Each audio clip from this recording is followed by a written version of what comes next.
എന്നതിനേക്കാളേറെ ഏറ്റവും അറിയാവുന്നവരാണ് നിങ്ങൾ. എങ്ങനെയാണ് ഈ കുട്ടികളെ ധാർമ്മികമായ നിലപാടിലേക്ക് കൊണ്ടുവരിക? ബാക്കിയുള്ളവരെ ഒരു കഥയും പറയാൻ തൽക്കാല സമയമില്ല. യുവാക്കളുടെ കഥയും വയസ്സന്മാരുടെ കഥയും അതൊന്നും പറയാൻ സമയമില്ല. ഞാൻ പറയുന്നത് നമ്മുടെ സമൂഹത്തിന്റെ നട്ടലായ നമ്മുടെ ഈ കുട്ടികളെ, കാരണം തആബുൽ കഥവുമായി ഏറ്റവും കൂടുതൽ ബന്ധപ്പെടുന്നത് അവരാണ്. ഈ മുഅല്ലിമീങ്ങളുടെ മുമ്പിലേക്കാണ് ഇവർ കടന്നു വരുന്നത്. അവരെയാണ് തകർന്നു പോകുന്ന ഈ ധാർമ്മികതയിൽ രാവിലെ സുബഹി നിസ്കാരത്തിന്റെ വാങ്ങ വിളിച്ചു കഴിഞ്ഞാൽ 7 മണിക്ക് മക്കളെ ഒരുക്കി കെട്ടിയിട്ട് മദ്രസയിലോട്ട് കടന്നു വിടുന്നത് അതേതോ വലിയ പാതകമായി കണക്കാക്കുന്നവർ, ആ പാതകമായി കണക്കാക്കുന്നവരെ തന്നെ ചിന്തിക്കേണ്ടതുണ്ട്. ഏഴരയാകുമ്പോൾ കയ്യിൽ കെട്ടി കോട്ടും കെട്ടി ഞാനൊരു ഭൗതിക വിദ്യാഭ്യാസത്തിന്റെ വിരോധിയായതുകൊണ്ടല്ല, എന്റെ വാപ്പയ്ക്കും ഉമ്മയ്ക്കും തണുപ്പുള്ള രാത്രിയിൽ എന്തോ ഒരു തമാശ തോന്നിയപ്പോൾ ആ കാരണത്താലാണ് ഞാൻ ജനിക്കപ്പെട്ടത്. അതുകൊണ്ട് തന്നെ മാതാവിനോടും പിതാവിനോടും ധാർമ്മികമായി എനിക്കൊരു കടപ്പാടുമില്ല എന്ന സാഹിത്യകാരന്മാർ എഴുതി വെച്ച ആ പുസ്തകങ്ങൾ നമ്മുടെ മക്കൾ പോയി 7 മുതൽ 8 മണി മുതൽ വൈകുന്നേരം 4 മണി വരെ പഠിക്കുകയും 7:30 മുതൽ 8:30 വരെ 1 മണിക്കൂറെങ്കിലും മക്കളെ മാതാവിന്റെ കാൽപാദത്തിന്റെ അടിയിലാണ് നിന്റെ സ്വർഗം എന്ന് പഠിപ്പിച്ചു കൊടുക്കുക.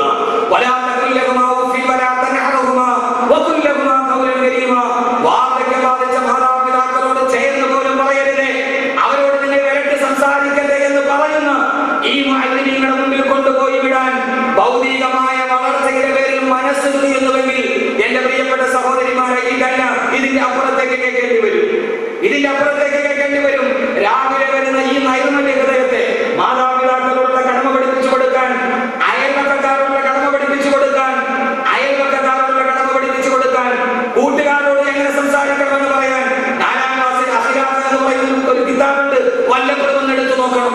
എന്റെ പ്രിയപ്പെട്ട സഹോദരങ്ങളെ, അത് പഠിപ്പിക്കാൻ നമ്മുടെ കുട്ടികൾക്ക് കഴിയാത്തത് കൊണ്ടാണ് 4 മണിക്ക് പഞ്ചസാര വാങ്ങിക്കാൻ സ്കൂൾ വിട്ട് വന്നിട്ട് പഞ്ചസാര മേടിക്കാൻ പീടികയിലോട്ട് പോയ 7 വയസ്സുകാരി കുട്ടി, ആ 7 വയസ്സുകാരി പെൺകുട്ടിയെ വീട്ടിലോട്ട് തിരിച്ചു വരുമ്പോൾ ടീവി കാണിച്ചു തരാമെന്ന് പറഞ്ഞ് വിളിച്ചുകൊണ്ട് വീട്ടിൽ കൊണ്ടുപോയി അവളെ കുത്തിപ്പിടിച്ച് മാനവകത്തിന്റെ ഇടയിൽ ആ കുട്ടി പിടഞ്ഞു മരിക്കുമ്പോൾ അവളെ മരത്തിൽ കിടത്തി അടുക്കളയിൽ നിന്ന് കത്തിയെടുത്തു കൊണ്ടുവന്ന് 14 കഷണങ്ങളായ 7 വയസ്സുകാരിയെ കെട്ടിമുറിച്ച് ചാക്കിൽ വെച്ച് ചാക്കിന്റെ അഗ്രഭാഗം മുഴുവനും കയർ കൊണ്ട് മുറുക്കി കെട്ടി പൂന്താനിയും എടുത്ത് മൺവെട്ടിയും എടുത്ത് അടുക്കളയുടെ പുറകിൽ പോയി സ്വന്തമായി കുഴിയെടുത്ത് അതിൽ ഈ മൃതശരീരത്തിന്റെ ചാക്കടക്കം ചെയ്ത് ആരുമറിയാണ് അതിന് മുന്നിൽ അതിബുദ്ധിമാനെ പോലെ വാഴയെന്ന് കെട്ടി തിരിച്ചു വന്നത്.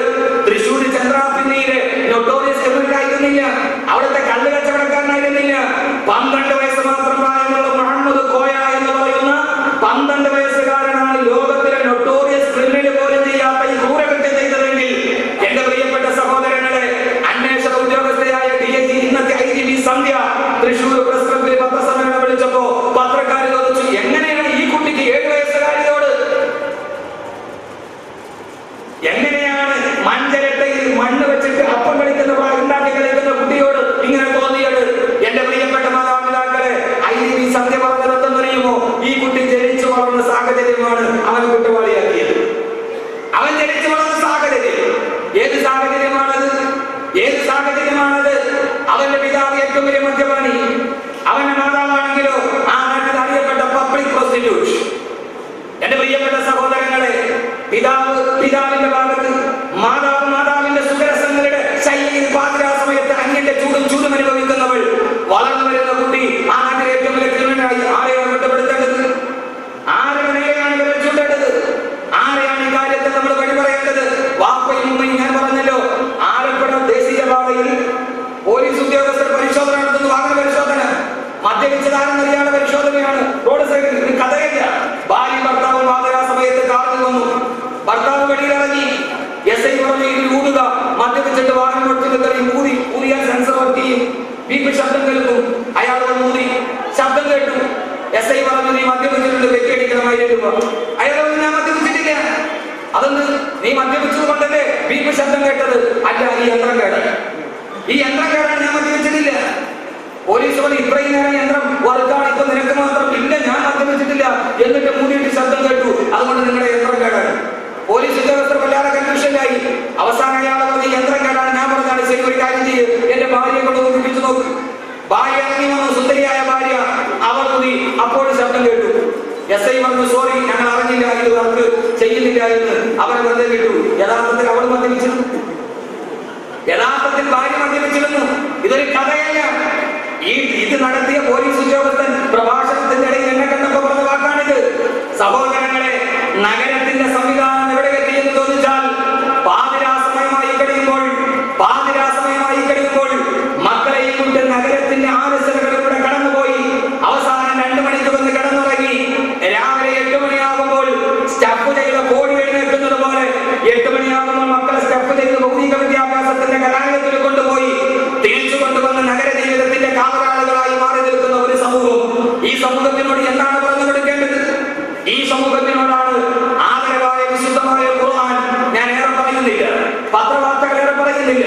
സ്വന്തം മക്കൾ നാളെ മയ്യത്ത് നിസ്കരിക്കണമെന്ന് ആഗ്രഹമുണ്ടെങ്കിൽ നാളെ മക്കൾ മണ്ണിന്റെ അടിയിൽ കൊണ്ടുപോയി മണ്ണിട്ട് കൂടിയിട്ട് എന്റെ വാപ്പ മരിച്ചു ഇനി ബാക്കി മുഴുവനും എനിക്കെന്ന് പറയുന്ന ജാമിനീയ ജ്യോതിശാസ്ത്രത്തിന്റെ കണക്ക് പറയാതിരിക്കണമെങ്കിൽ നാളെ നാം ഈ നൊന്ത് പ്രസവിച്ച നമ്മുടെ മക്കൾ കണ്ണുനീരൊലിപ്പിച്ച് നമ്മുടെ പുറകിൽ കിടന്ന് മയ്യത്ത് നിസ്കരിക്കണമെങ്കിൽ എന്റെ പ്രിയപ്പെട്ട സഹോദരങ്ങളെ, ഇതിനൊരു അടിസ്ഥാന തത്വമുണ്ട്. എന്താണ് അടിസ്ഥാന തത്വം? ഇതിനൊരു അടിസ്ഥാന തത്വമുണ്ട്. 13ാമത്തെ വയസ്സിൽ കേരളം മദ്യപിക്കാൻ തുടങ്ങുകയാണ്.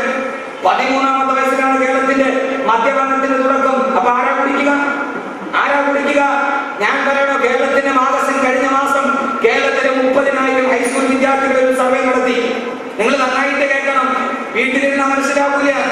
അന്യ പുരുഷന്മാരുടെ കൂടെ പോകുന്ന അന്യ സമുദായത്തിന്റെ പുരുഷന്മാരെ കൈപിടിച്ചു പോകുന്ന പെണ്ണുങ്ങൾ, അതറിഞ്ഞിട്ട് ഏതെങ്കിലും ഇസ്ലാമിക പ്രവർത്തകർ അല്ലെങ്കിൽ ഉപ്പുള്ളവർ ഉമ്മായോട് വിളിച്ചിട്ട് നിങ്ങളുടെ മകളുടെ പോക്ക് അതൊന്ന് സൂക്ഷിക്കണം, അവളെ പറയിടത്ത് കാണുന്നുണ്ട് എന്ന് പറഞ്ഞാൽ എന്റെ മക്കൾ അങ്ങനെ തരില്ല എന്ന് പറഞ്ഞ് അവർക്കെതിരെ വിരടിച്ചുകൊണ്ടുള്ളവർ ഒന്ന് ചിന്തിക്കണം. നിങ്ങൾക്കറിയണമെങ്കിൽ ധാരാളം ആളുകൾ കണ്ടു, ഞങ്ങൾ ഉമ്മയോട് കാപ്പയോടുന്നെന്ന് പറഞ്ഞാൽ എന്റെ മോളെ മാത്രമേ നീ കണ്ടുള്ളൂ.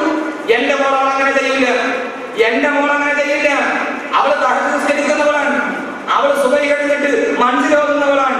എന്റെ പ്രിയപ്പെട്ട സഹോദരങ്ങളെ, അന്യ പുരുഷന്റെ കൂടെ പോയ പെണ്ണ് അന്ന് സുബഹി നിസ്കരിച്ചിട്ട് മനസ്സിലോതിട്ടാണ് പോയത് എന്ന കാര്യം മറന്നു പോകരുത്. എന്റെ പ്രിയപ്പെട്ട സഹോദരങ്ങളെ, അതുകൊണ്ടാണ് പലപ്പോഴും അത് ചൂണ്ടിക്കാണിക്കുന്നവരുടെ നേരെ വിരൽ ചൂണ്ടുന്ന ആളുകൾ അള്ളാഹു നമ്മളെ കാത്തുരക്ഷിക്കട്ടെ. ഇതിന്റെയൊക്കെ പ്രധാനപ്പെട്ട 30,000 ഹൈസ്കൂൾ വിദ്യാർത്ഥികൾ സർവേ നടത്തിയപ്പോൾ 60% പെൺകുട്ടികളും 60% ആൺകുട്ടികളും. ഇത് അഹമ്മദ് കബീർ വാക്കവിയുടെ സർവേ അല്ല. നിങ്ങൾ 5 നേരം ബാങ്ക് വിളിക്കുമ്പോഴും എടുത്ത് മറിച്ചു നോക്കുന്ന മാഗസിന്റെ സർവേയാണ്. മാഗസിന്റെ പേര് മനസ്സിലായില്ല, നിങ്ങളുടെ പേര് തന്നെ വനിത, അതിന്റെ തന്നെ സർവേയാണ്. ആ സർവേയിലാണ് സഹോദരങ്ങളെ 60% ആൺകുട്ടികളും പെൺകുട്ടികളും ലൈംഗിക ബന്ധം ആസ്വദിച്ചവരാണ് എന്ന് ഞെട്ടിപ്പിക്കുന്ന വാർത്ത കേരളത്തിന്റെ നടുവിലാണ്. ഇത് ആധികാരികമായ സർവേ ആണെങ്കിൽ ഇത് പണ്ഡിതന്മാർ പറയുമ്പോൾ മനസ്സിലാവില്ല. അവരോട് പറയുമ്പോൾ അവർ പുരോഗമനത്തിന്റെ പടിവാതിലടച്ചവർ, സ്കൂൾ വിദ്യാഭ്യാസം തകർത്തവർ. എന്റെ പ്രിയപ്പെട്ട സഹോദരങ്ങളെ, നമുക്ക് അങ്ങനെ ഒരു വാക്യമില്ല, നമുക്ക് അങ്ങനെ ഒരു വാദമില്ല. ഇവിടെയാണ് ഖുർആൻ 2 വിഭാഗം ആളുകൾ പറയുന്നത്. അള്ളാഹു പറയുവാനും കേൾക്കുവാനും അള്ളാഹു തൗഫീഖ് നൽകി അനുഗ്രഹിക്കുമാറാകട്ടെ. മദ്രസ അധ്യാപകരുടെ മുന്നിൽ രാവിലെ മക്കളെ കൊണ്ട് വിട്ടാലോ ആ മക്കളെ എട്ടും തൊട്ടും തിരിയാത്ത മക്കളെ സ്വർഗമുണ്ടെന്ന് പഠിപ്പിച്ചു കൊടുക്കാൻ, നരകമുണ്ടെന്ന് പഠിപ്പിച്ചു കൊടുക്കാൻ, പരലോകത്തെ കുറിച്ച് പഠിപ്പിച്ചു കൊടുക്കാൻ, മാതാപിതാക്കളെ കുറിച്ച് പഠിപ്പിച്ചു കൊടുക്കാൻ, സമൂഹത്തിന്റെ നന്മകളെ കുറിച്ച് പറഞ്ഞു കൊടുക്കാൻ എന്റെ പ്രിയപ്പെട്ട സഹോദരങ്ങളെ തീർച്ചയായും ഒരാളുകൾ വേണം, ഒരുവട്ടം ആളുകൾ വേണം. വൈലോപ്പള്ളി പറഞ്ഞതുപോലെ വാക്കുകൾ കൂട്ടി ചൊല്ലാൻ വയ്യാത്ത കിടാങ്ങളെ ദീർഘദർശനം ചെയ്യും ദൈവജ്ഞാനല്ലോ നിങ്ങൾ. മാമ്പഴം എന്ന കവിതയിൽ വൈലോപ്പള്ളി പറയുന്നുണ്ട്, എട്ടും തൊട്ടും തിരിയാത്ത കുട്ടികൾക്ക് വിജ്ഞാനം പഠിപ്പിച്ചു കൊടുക്കുന്ന ദൈവജ്ഞാനികളാണ് നിങ്ങളെന്ന് അധ്യാപകരെ കുറിച്ച് പറയുമ്പോൾ ആ അധ്യാപകരാണ് ഈ കാണുന്ന മാലിന്യങ്ങൾ. എന്റെ പ്രിയപ്പെട്ട സഹോദരങ്ങളെ, അതുകൊണ്ട് ഞാൻ പറയുന്നു, ഈ ഭൂമിയിൽ ജീവിക്കുമ്പോൾ ചില ലക്ഷ്യങ്ങൾ ഉണ്ടാകണം. ഈ വളരുന്ന ലോകത്ത് തകർന്ന ധാർമ്മികതയുടെ നടുവിൽ ഞാൻ പത്രവാർത്തകൾ പറഞ്ഞതിന് മാത്രമേ സമയം ഉണ്ടാവുകയുള്ളൂ. ഈ വളരുന്ന ലോകത്ത് തളരുന്ന ഒരു ധാർമ്മികത, നമ്മുടെ നഗരം വളരുകയാണ്, ഫ്ലാറ്റുകൾ വളരുകയാണ്. എന്റെ പ്രിയപ്പെട്ട സഹോദരങ്ങളെ, സുഖ സൗകര്യങ്ങൾ വളരുകയാണ്, എല്ലാം നമ്മുടെ കണ്ണുമുന്നിൽ എത്തി നിൽക്കുകയാണ്.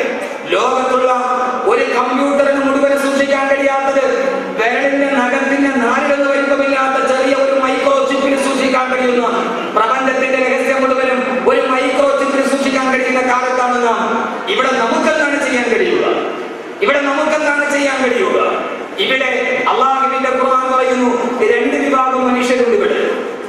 ആ 2 വിഭാഗം മനുഷ്യരിൽ അള്ളാഹുവിന്റെ ഖുർആൻ പറയുന്നത് പറയുന്നത് കേൾക്കുക. ലോകത്തിലെ ഏറ്റവും വലിയ തളരുന്ന ധാർമ്മികതയുടെ നടുവിൽ വളരുന്ന ലോകത്തിന്റെ മുന്നിൽ അന്ന് ലോകമേറെ വളർന്നിരുന്നു. സാഹിത്യ തമ്പുരാക്കന്മാരുടെ ലോകം മേരി ഷെല്ലിയെക്കാളേറെ, ഹെലൻ കെല്ലറെക്കാളേറെ, ഷേക്സ്പിയറിനെക്കാളേറെ, വിക്ടർ ഹ്യൂഗോയെക്കാളേറെ, ലോകത്തിലെ ഏറ്റവും വലിയ സാഹിത്യ സമ്രാട്ടുകളെക്കാൾ വരുന്ന സാഹിത്യ ഭംഗിയുള്ള കവിതകൾ എഴുതി കൈവാലയത്തിന്റെ മുറ്റത്ത് കൈവാലയത്തിന്റെ വാതിലിൽ തൂക്കിയിട്ടിരുന്ന ലോകത്തിലെ ഏറ്റവും വലിയ സാഹിത്യത്തിൽ വളർന്നുപോയ ഒരു ലോകം. ആ ലോകത്തിന്റെ നടുവിലാണ് ഏറ്റവും വലിയ തളരുന്ന ധാർമ്മികതയുണ്ടായത്.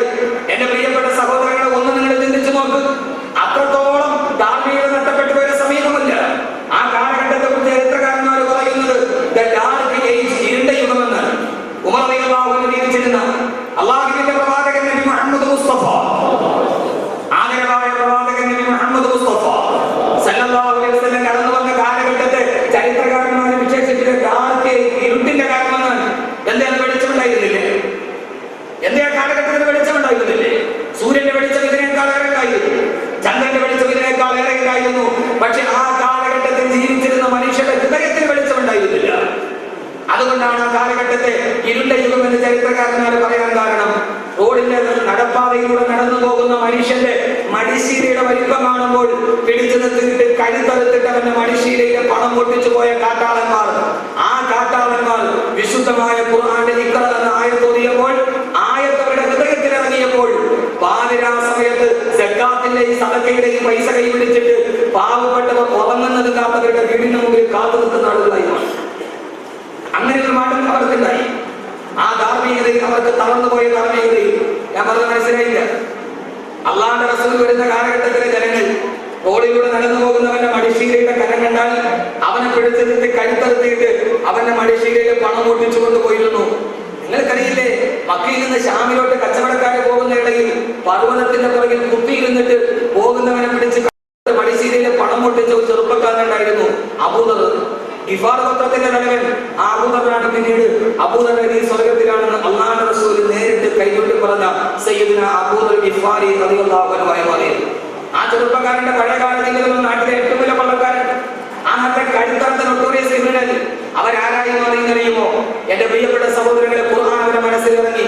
ആഖിറം പഠിച്ചു, സ്വർഗം പഠിച്ചു, അല്ലാഹുവിനെ അറിഞ്ഞു, ഖുർആൻ പഠിച്ചു. അതുകൊണ്ട് ഈ ലോകത്തിന്റെ തകരുന്ന ധാർമ്മികത നന്നാവണമെങ്കിൽ ഖുർആൻ പറയുന്നിടത്തേക്ക് എത്തണം. രണ്ടേ രണ്ടായത്ത് അത് മാത്രം നമുക്ക് ചർച്ച ചെയ്താൽ മതി. അല്ലാഹു തൗഫീഖ് നൽകുമാറാകട്ടെ, അല്ലാഹു തൗഫീഖ് നൽകുമാറാകട്ടെ. എന്റെ പ്രിയപ്പെട്ട സഹോദരങ്ങളെ, ആ ബഹുമാനായ അവരാരായി മാറിയെന്നറിയോ? അവസാന സക്കാത്തിന്റെ പൈസയുമായി പാവപ്പെട്ടവർ ഉറങ്ങുന്നത് കാത്ത് വീടിന്റെ മുമ്പിൽ കാത്തു നിൽക്കാൻ തുടങ്ങി. ഇപ്പൊ നമ്മളൊരു 100 രൂപ ആർക്കെങ്കിലും കൊടുത്താൽ 110 പേരറി. നമ്മളൊരു 100 രൂപ ആർക്കെങ്കിലും കൊടുത്താൽ 110 പേരറിയും. അല്ലെങ്കിൽ കൊടുക്കുന്ന ആളും വാങ്ങുന്ന ആളെങ്കിലും പറയും. ആരും അറിയാതെ കൊടുത്തു, കൊടുത്ത ആളും അറിയും, വാങ്ങുന്ന ആളും മിനിമം 2 പേരെങ്കിലും അറിയണം. പക്ഷെ ഇവരാരായി മാറിയോ? വാങ്ങുന്ന ആൾക്കറിയില്ല ഇതാരാ തന്നതെന്ന്. ബഹുമാനപ്പെട്ട കഥ സുലൈമാൻ ഉസ്താദ് പറഞ്ഞത് കൊടുത്തു തരാൻ അറിയില്ല എന്ന് പറഞ്ഞാൽ പാതിരാ സമയത്ത് വീട്ടിൽ പാവങ്ങൾ കിടന്നുറങ്ങുമ്പോ അവരുടെ ചോർന്നൊലിക്കുന്ന ചെറ്റപ്പുരയുടെ മറുഭാഗത്ത് അവർ കാത്തു നിൽക്കും സ്വർണത്തിന്റെ കിഴിയുമായി. പാവപ്പെട്ടവൻ ഉറങ്ങിയെന്നറിയുമ്പോ ഈ സ്വർണ്ണ കിഴി കൊണ്ടുപോയവന്റെ കാൽപാദത്തിൽ വെക്കും. എന്നിട്ട് ആരും അറിയാതെ വീട്ടിലോട്ട് തിരിച്ചു പോകും. രാവിലെ ഉറങ്ങിക്കിടക്കുന്ന എഴുന്നേൽക്കുമ്പോ 100 സ്വർണ്ണ നാണയം തന്റെ തലയുടെ ഭാഗത്തിരിക്കും. പള്ളിയിൽ മിസ്കിന്മാരെ കിടന്നുറങ്ങുമ്പോൾ എഴുന്നേറ്റാൽ ഉടനെ അവർ നോക്കുമ്പോ സ്വർണ്ണക്കിഴി അവിടെ ഇരിക്കുന്നു. ഉറങ്ങുന്നവനെ അറിയിക്കാതെ, പാലമറിഞ്ഞ ശബ്ദം കേൾക്കാതെ പണക്കിഴി അവിടെ വെച്ച് മുതലാളി കടന്നു പോകും. ആ കാട്ടാളന്മാർ ഈ അവസ്ഥയിലെത്തി. ആ കാട്ടാളന്മാർ ആ കാലഘട്ടത്തിന്റെ നാഗരികതയുടെ അടയാളമായി മാറി. പള്ളിയിൽ കിടന്ന ഒരാൾ എഴുന്നേറ്റാൽ, പള്ളിയിൽ ഒരു മുസാഫിർ കിടന്നിട്ട് എഴുന്നേറ്റാൽ ഉടനെ അയാൾ തലയുടെ താഴെ പൊക്കി നോക്കും, ആരെങ്കിലും എന്തെങ്കിലും കൊണ്ടുവന്ന് വെച്ചിട്ടുണ്ടോ എന്നറിയാൻ. ആ കാലഘട്ടത്തിൽ പള്ളിയിൽ കിടന്നൊരു പാവപ്പെട്ടവർ ഇറങ്ങിയാൽ അയാൾ മടിശീല തപ്പി നോക്കും, ആരെങ്കിലും എന്തെങ്കിലും കൊണ്ടുവന്ന് വെച്ചോന്നറിയാൻ. നമ്മുടെ നാട്ടിലോ നമ്മുടെ പള്ളിയിൽ കിടന്നാൽ എഴുന്നേറ്റാൽ അവിടെ മടിശീല തപ്പി നോക്കും, വെച്ചവിടെ ഉണ്ടോന്നറിയാൻ. നമ്മൾ വെച്ചിട്ട് കിടന്നവിടെ ഉണ്ടോന്നറിയാൻ. രണ്ട് സെൻട്രൽ മാമസിൽ സഹോദരങ്ങളെ, ഞാൻ ആദ്യമായിട്ട് വരുമ്പോ എന്റെ ഒരു സുഹൃത്ത് പറഞ്ഞ ഉസ്താദ് ഒരിക്കലും ടെസ്റ്റ് എഴുതാൻ വേണ്ടി ഹൈസ്കൂളിൽ വന്നിട്ട് തൊഴിലിക്കാൻ വേണ്ടി റാഡോടെ വാച്ചടിച്ച് അതിന്റെ അപ്പുറത്തെ കുട്ടിയിൽ വെച്ചു. കൈ കഴുകിട്ട് ഇതിന് ഇപ്പോഴാണ് വാച്ച്. റാഡോ വാച്ച് കണ്ടില്ല. കഴിഞ്ഞ റമദാനിൽ ഒരു മനുഷ്യന്റെ വാച്ച് പോയി. ഉസ്താദെ സെക്രട്ടേറിയറ്റ് എംപ്ലോയീസാണ്, അവർ ജുമയ്ക്ക് ബസ് കേൾക്കാൻ വന്നതാണ്. ഉസ്താദെ ഞങ്ങളുടെ വാച്ച് പോയിട്ട് കിട്ടാൻ വേണ്ടി അടുത്ത വെള്ളിയാഴ്ച പറയണേ. അടുത്ത വെള്ളിയാഴ്ച വീണ്ടും അവർ വന്നു എന്റെ റൂമിൽ. അടുത്ത വെള്ളിയാഴ്ച ഞാൻ ഈ കാര്യം പറഞ്ഞു. അവസാനം അവരെന്നോട് ഉസ്താദ് ഒരു കാര്യം കൂടെ പറഞ്ഞു. എന്ത്? ഉസ്താദെ വാച്ച് പോയി. അത് ഉസ്താദിനോട് പറയാൻ വേണ്ടി താഴെ ചെരുപ്പൂരി വെച്ചിട്ട് റൂമിൽ ഒന്ന് തിരിച്ചത് ചെരുപ്പ് പോയി. നടന്ന സംഭവമാണ്. എന്റെ പ്രിയപ്പെട്ട സഹോദരങ്ങളെ, ആ കാലഘട്ടത്തിലെ ആളുകൾ അവരാരും അറിയില്ല. ആ കാലഘട്ടത്തിന്റെ നാഗരികതയുടെ അടയാളമായി മാറി. കാരണം പാവപ്പെട്ടവന്റെ വീടിനകത്ത് ഒരാൾ, ആ കാലഘട്ടത്തിൽ ഒരു മനുഷ്യൻ പള്ളിയിൽ കിടക്കുന്നു, ഒരാൾ വീട്ടിൽ വന്ന് കിടക്കുന്നു. ഒരാൾ വന്ന് ഇങ്ങനെ നോക്കി 100 സ്വർണ്ണ നാണയം വെച്ചു, വീട്ടിലേക്ക് തിരിച്ചു പോയി. ഉറങ്ങിക്കിടന്ന ആൾ നോക്കിയപ്പോൾ 100 സ്വർണ്ണ നാണയം. വലിയ ആഗ്രഹത്തോടെ എണ്ണി നോക്കി വീട്ടിൽ പോയപ്പോ വാപ്പ ഇങ്ങനെ കസേരയിൽ ചാരി കിടക്കുകയാണ്. വാപ്പയോട് പറഞ്ഞു, വാപ്പ എനിക്കൊന്നൊരു കോള് കിട്ടി. ഉറങ്ങി കഴിഞ്ഞപ്പോൾ 100 സ്വർണ്ണ നാണയം തലയുടെ ഭാഗത്ത്. ആ സമയത്ത് വാപ്പ ചോദിച്ചു, എടാ പകയ, അത് നീ ആയിരുന്നു വെച്ചത്? വാപ്പയാണ്. മകനാണെന്ന് പോലും നോക്കിയില്ല, അറിയില്ല. കാരണം ശബ്ദം കേട്ടാൽ ഉറങ്ങിക്കിടക്കുന്ന എഴുന്നേക്കും. അവർ രണ്ടുപേരും നല്ല തർക്കമായി. നീയാണെന്ന് അറിഞ്ഞാൽ ഞാൻ തരുമായിരുന്നില്ല, പൈസ തിരിച്ചതാ. അവസാനം അള്ളാഹുവിന്റെ റസൂലിന്റെ അടുക്കലെത്തി. റസൂലുള്ളാഹി കുഞ്ഞിനിയോട് പറഞ്ഞു, വാപ്പയോട് വലക്കം ആഴ്ത്ത കൊടുത്തതിന്റെ പ്രതിഫലം നിനക്കുണ്ട്. മകനോട് പറഞ്ഞു, വലക്കം ആസത്ത എടുത്ത പ്രതിഫലം നിനക്കുമുണ്ട്. രണ്ടുപേരെയും പറഞ്ഞു വിട്ടു. ആരായിരുന്നു സഹോദരങ്ങളെ ഇവർ? രക്തക്കൊതിപ്പുണ്ട, രക്തക്കലിപ്പുണ്ട, മദ്യപാനത്തിന്റെയും വ്യഭിചാരത്തിന്റെയും ഏറ്റവും വലിയ അധപതനത്തിന്റെ അധമ ഭാവതലങ്ങളിലോട്ട് കടന്നുപോയ 6-ാം നൂറ്റാണ്ടിലെ കാത്തറവികളുടെ മനസ്സിന്റെ ഇടയിലേക്ക് ഇഖ്റ എന്ന് പറയുന്ന ഖുർആന്റെ വാക്കുകളിലേപ്പോ നിങ്ങൾ ഇങ്ങനെ ജീവിക്കേണ്ടവരല്ല, ഈ ഭൗതിക ലോകം കൊണ്ട് തൃപ്തിപ്പെടേണ്ടവരല്ല. അള്ളാഹുവിന്റെ പരലോകത്ത് നിങ്ങൾ ഹാജരാക്കപ്പെടുമെന്ന പരലോകത്തിന്റെ സുവിശേഷം അറിയിക്കപ്പെട്ടപ്പോൾ ആ തകരുന്ന ധാർമ്മികതയുടെ നടുവിൽ, സാഹിത്യ തമ്പുരാക്കന്മാരുടെ വളരുന്ന ലോകത്തിന്റെ മുമ്പിൽ, തകരുന്ന ധാർമ്മികതയുടെ മുമ്പിൽ അവരെത്രത്തോളമായി മാറിയെങ്കിൽ ആ സമൂഹത്തിനോടാണ് അള്ളാഹുവിന്റെ ഖുർആൻ പറഞ്ഞത്, ഈ ലോകത്തിൽ 2 വിഭാഗം ആളുകളാണ് ലോകത്തുള്ളത്. അവരാരെന്നറിയുമോ?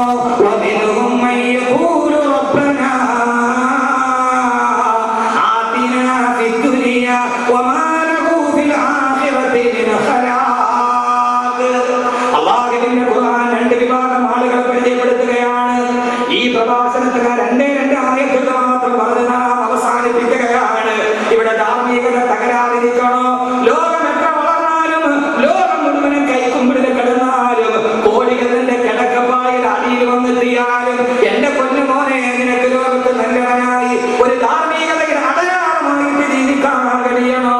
2ാമത് വിഭാഗത്തിൽ പേടേണ്ടവരാണ്. അവരാരെന്നറിയുമോ? അള്ളാഹുവിന്റെ ഖുർആൻ പറയുകയാണ്, വമിൻഹും മൻ യഖൂലു റബ്ബനാ ആതിനാ ഫിദ്ദുനിയാ. അള്ളാഹുവിന്റെ തിരുദൂതരെ, അള്ളാഹുവിന്റെ തിരുദൂതരെ, ഭൂമിയുടെ പുറംനിലയുടെ മുകളിൽ മുസ്ലിമീങ്ങൾ 2 വിഭാഗം മാത്രമേ ഉള്ളൂ. 3ാമതൊരു വിഭാഗമില്ല. മുസ്ലിമീങ്ങൾ 2 വിഭാഗമേ ഉള്ളൂ. അതിൽ 1ാമത്തെ ആരെന്നറിയുമോ? വമിൻഹും, അവരിൽ ചില ആളുകളുണ്ട്. അള്ളാഹു നമ്മളെ അതിൽ പെടുത്താതിരിക്കട്ടെ. അതിൽ പെട്ടുപോയതാണ് സർവ്വ പ്രശ്നത്തിന്റെയും കാതലായ പ്രശ്നമെങ്കിൽ സഹോദരങ്ങളെ, അവരാരെന്നറിയുമോ? മയ്യഖൂലു, അവര് ജീവിതത്തിന്റെ 24 മണിക്കൂറും പറയുന്നത് എന്താ? അല്ലാഹുവേ, അല്ലാഹുവേ, റബ്ബനാ ആതിനാ ഫിദ്ദുനിയാ. അല്ലാഹുവേ, ഞങ്ങൾക്ക് ഈ ദുനിയാവിൽ എന്തൊക്കെ തരാൻ കഴിയുമോ, എന്തൊക്കെ ഈ ഭൂമി ലോകത്ത് നിങ്ങൾക്ക് കിട്ടാൻ കഴിയുമോ, അതെല്ലാം ഞങ്ങൾക്ക് നൽകണേ അല്ലാഹുവേ. 24 മണിക്കൂറും അവർ ദുആ ചെയ്യുന്നത് ദുനിയാവിന് വേണ്ടി, അവർ സഞ്ചരിക്കുന്നത് ദുനിയാവിന് വേണ്ടി, അവർ സമ്പാദിക്കുന്നത് ദുനിയാവിന് വേണ്ടി. വമാ ലഹു ഫിൽ ആഖിറതി മിൻ നസീബ്. നാളെ പരലോകത്ത് അവർ അല്ലാഹുവിന്റെ അടുക്കൽ യാതൊരുവിധ ഓഹരികളില്ല. ഒരു ചാമുകളിൽ സൂര്യൻ ഉദിച്ചു നിൽക്കുമ്പോ നരകത്തിന്റെ മുമ്പിൽ വിഭ്രരായി, വിഭ്രാന്തരായി, പരിഭ്രാന്തരായി അവര് കത്തിക്കാളുന്ന നരകത്തിന്റെ മുമ്പിൽ നിൽക്കുമ്പോ വമാ ലഹു ഫിൽ ആഖിറതി മിൻ ഖലാഖ്. അവര് പരലോകത്തെ കുറിച്ച് ജീവിതത്തിൽ ചിന്തിക്കാത്തവരാ. അവരേത് സമയത്തും അവരുടെ ചിന്ത എന്താ? വമിൻഹും മൻ യഖൂലു റബ്ബനാ ആതിനാ ഫിദ്ദുനിയാ. എന്ത് കിട്ടിയാലും ഒന്ന് ദുനിയാവിന് തരണേ തമ്പുരാനെ. അള്ളാഹു അതിനെ മാറ്റി നിർത്തട്ടെ. ഈ ആയത്ത് കഴിഞ്ഞിട്ടൊരു വിഭാഗമുണ്ട്. അത് കഴിഞ്ഞ് 2 ആയത്ത് കഴിഞ്ഞിട്ട് അള്ളാഹു വേറെ 2 വിഭാഗത്തെ പറയുന്നുണ്ട്. എല്ലാവരും പറയാനുള്ള സമയമില്ല. ഇൻഷാ അല്ലാഹ് പെട്ടെന്ന് നമുക്ക് അവസാനിപ്പിക്കാം. രണ്ട് വിഭാഗം. ഒന്നെന്താ, ദുനിയാവിൽ എന്ത് വേണമെങ്കിലും കിട്ടണം. അവരല്ല. ഇത് ആരെ കുറിച്ചാണ്? ഇത് കാഫിറുകളെ കുറിച്ചല്ലല്ലോ, ഇത് അവിശ്വാസികളെ കുറിച്ചിട്ടല്ലോ. ആണ്, ഇത് അവിശ്വാസികളെ കുറിച്ചിട്ടാണോ? അല്ലല്ലോ. അള്ള ഇവിടെ പറഞ്ഞോ മിനുക്കുമ്മയ്യത്തൂർ റബ്ബന, അവര് വിളിക്കുന്നത് റബ്ബന തന്നെയാണ്, അല്ലാതെ കർത്താവെന്നല്ല, ഭഗവാനല്ലോ. റബ്ബന റബ്ബന, ഞങ്ങളുടെ രക്ഷിതാവേ. അപ്പൊ ഏത് വിഭാഗത്തെ കുറിച്ചിട്ടാണ്? സഹോദരങ്ങളെ, സഹോദരിമാരെ, ഇത് പർദ്ദയിട്ടവരെ കുറിച്ചാണ്, ഇത് തൊപ്പിയിട്ടവരെ കുറിച്ചാണ്, ഇത് ദാടി വെച്ചവരെ കുറിച്ചാണ്. അടയാളങ്ങളുടെ ചിന്ത എന്താ? റബ്ബന ആതിനാ ഫിദ്ദുനിയാ, അല്ലാഹുവേ ഈ ദുനിയാവിൽ ഞങ്ങൾക്ക് എന്തൊക്കെ തരാമോ അതെല്ലാം നീ ഞങ്ങൾക്ക് നൽകി അനുഗ്രഹിക്കണേ തമ്പുരാനെ. അല്ലാഹുവേ മക്കൾ MBBS ആകണം, ആകണം. മക്കൾ എഞ്ചിനീയർ ആവണം, ആവണം. അതെവിടെ മതി? ദുനിയാവിൽ മതി. അവൻ ഹാഫിളാവണോ? വേണ്ട. അവൻ ആര്യമാകണോ? വേണ്ട. അവർക്ക് കിട്ടുന്നുണ്ടോ? ദുനിയാവിൽ മതി. ഞാൻ പലപ്പോഴും പറയാറുണ്ട്, നമ്മൾ ആഗ്രഹത്തിൽ വിശക്ക് കാണിക്കുന്നവരാണ്. നമ്മൾ ആഗ്രഹത്തിൽ വിശക്ക് കാണിക്കുന്നവരാണ്. കാരണം ഒരു മുസ്ലിം മാതാപിതാക്കളുടെ ചിന്ത എന്താ? എന്റെ മോൻ ഡോക്ടർ ആവണം, എഞ്ചിനീയർ ആവണം. യഥാർത്ഥത്തിൽ അതുകൊണ്ട് എന്താക്കണം? ഡോക്ടറായിട്ട് MBBS എടുത്താൽ MD എടുക്കണമെങ്കിൽ 2 കോടി രൂപ വേണം. MBBS എടുത്താൽ തന്നെ 4 പാരാസെറ്റാമോൾ കുറിച്ചു കൊടുക്കാന്നല്ലാതെ, മുമ്പിൽ വരുന്ന 10 പേർക്ക് പാരാസെറ്റാമോൾ കുറിച്ചു കൊടുക്കാന്നല്ലാതെ, അല്ലെങ്കിൽ തൊണ്ടവേദന വന്നവന് തലവേദന വന്ന് ക്രോസി കുറിച്ചു കൊടുക്കാന്നല്ലാതെ, തൊണ്ടവേദന വന്നവന് വൈക്കോലും കുറിച്ചു കൊടുക്കാന്നല്ലാതെ, അതിൽ അപ്പുറത്തോട്ട് എന്താ കഴിയുക? ഇനി അവനൊരു ഗവൺമെന്റ് ആശുപത്രിയിൽ ഗവൺമെന്റ് ഡോക്ടറായിട്ട് ധരിക്കട്ടെ, ആ പഞ്ചായത്തിന്റെ പരിധിയിലുള്ള ആളുകൾ മുമ്പിൽ വരും. ഇനി അവൻ എഞ്ചിനീയറായി ടെക്നോ പാർക്കിൽ ജോലി കിട്ടെ, ടെക്നോ പാർക്കുമായിട്ട് ബന്ധപ്പെട്ട ആളുകൾ അവരുടെ മുമ്പിൽ വരൂ. എന്റെ IAS കാരനാണെന്ന് ചിന്തിക്കുന്നില്ല. ഈ രാജ്യത്തെ നിയന്ത്രിക്കുന്ന IAS കാരനല്ലേ? 4ാം ക്ലാസ് പഠിക്കാത്ത ആളുകൾ മുഖ്യമന്ത്രി ആകുന്നില്ലേ? ആരാ നിയന്ത്രിക്കുക? ആരെ നിയന്ത്രിക്കുക? എന്റെ പ്രിയപ്പെട്ട സഹോദരങ്ങള്, ഈ IAS കാരനാണ് രാഷ്ട്രത്തിന്റെ സ്ഥിരാകേന്ദ്രത്തിരിക്കുന്നത്. അവരാണ് നിയമം ഉണ്ടാക്കുന്നത്, അവരാണ് എഴുതി വെക്കുന്നത്. മന്ത്രിമാരെ കണ്ടിട്ടില്ല, എഴുതിയിട്ട് ഇങ്ങനെ വായിക്കലല്ല പരിഗണിക്കുക ആളുകൾ. വായിച്ചാൽ തന്നെ നേരെ നിവർന്നിട്ട് വർത്താനം പറയാൻ പറ്റുമോ? വിദ്യാഭ്യാസത്തിൽ വരാത്തവർ കുഴപ്പമില്ല, അവരെഴുതിയിട്ട് പറഞ്ഞ പ്രശ്നം ഉണ്ടാക്കും. പക്ഷെ അവരൊക്കെ നല്ല വിദ്യാഭ്യാസം ഉള്ളവരാണ്, അവരെ നല്ല രീതിയിൽ വിദ്യാഭ്യാസം ലഭിക്കാറുണ്ട്. എന്റെ പ്രിയപ്പെട്ട സഹോദരങ്ങള്, IAS കാരനാണ് ലോകത്തിനെ നിയന്ത്രിക്കുന്നത്. എന്തുകൊണ്ട് എന്റെ മകൻ ഹാഫിളാവണം, അവർ IAS കാരനാണെന്ന് ചിന്തിച്ചു. ആഗ്രഹത്തിന് വിശക്കാൻ, സ്വപ്നം കാണുന്നതിന് വിശക്കാൻ ഈ സമുദായം ഒത്തിരി അറിയാറുണ്ട്. അതുകൊണ്ട് എന്റെ പ്രിയപ്പെട്ട സഹോദരങ്ങളെ, ലോകത്തെ വിഭാഗം ദുനിയാവ് മാത്രം ആഗ്രഹിക്കുന്നവന് 8 മണിക്ക് കുട്ടിയെ സ്കൂളിൽ വിടാനേ പറ്റൂ, 7 മണിക്ക് കുട്ടിയെ മദ്രസ വിടാൻ പറ്റില്ല, കഴിയില്ല. കാരണം അവനെന്താ? അവന്റെ ചിന്ത മുഴുവൻ റബ്ബന ആതിനാ ഫിദ്ദുനിയാ, അല്ലാഹുവേ ഈ ദുനിയാവിൽ എനിക്ക് നൽകണേ എന്നാണ്. ഈ ദുനിയാവിൽ എനിക്ക് നൽകണേ എന്നാണ്. ഈ ദുനിയാവിന്റെ സുഖലോലുപത, ഈ ദുനിയാവിന്റെ എല്ലാവിധ ആർഭാടവും അത് കിട്ടിയാലും മതി. സഹോദരങ്ങളെ, ഈ ദുനിയാവെന്താണ്? ഈ ദുനിയാവെന്താണ്? അല്ലാഹുവിന്റെ പ്രവാചകൻ നബി മുഹമ്മദ് മുസ്തഫ സല്ലല്ലാഹു അലൈഹി വസല്ലം, അല്ലാഹുവിന്റെ പ്രവാചകൻ നബി മുഹമ്മദ് മുസ്തഫ സല്ലല്ലാഹു അലൈഹി വസല്ലം ദുനിയാവിനെ കുറിച്ച് ചിന്തിക്കുന്നതാണ്. വാപ്പ വയസ്സായി, ഉമ്മ വയസ്സായി, 8 മക്കളുണ്ട്. വാപ്പയും ആരുടെ കൂടെ കിടക്കണം? ഇളയവരുടെ കൂടെ നിന്നോട്ട്. 1000 രൂപ വാപ്പയ്ക്ക് വേണ്ടി മുതൽ മുടക്കിയാൽ അതിൽ നിന്ന് എന്ത് തിരിച്ച് ഇങ്ങോട്ട് ഇൻകം എന്ത് കിട്ടും? അത് ദുനിയാവിനെ കുറിച്ച് ചിന്തിക്കുന്നവൻ ചിന്തിക്കും. ആഖിറത്തെ കുറിച്ച് ചിന്തിക്കുന്നവനെ വാപ്പയ്ക്ക് 1000 അങ്ങോട്ട് കൊടുക്കും. വാപ്പാക്കുമാർക്ക് 1000 രൂപ ഞാൻ മുടക്കി, 1000 കൊടുത്താൽ എനിക്ക് ഇങ്ങോട്ട് എന്ത് കിട്ടും? ലാഭം എന്ത് കിട്ടും? ഇൻകം എന്ത് കിട്ടും? താവണ കഥവിന് ഞാൻ കൊടുത്തു.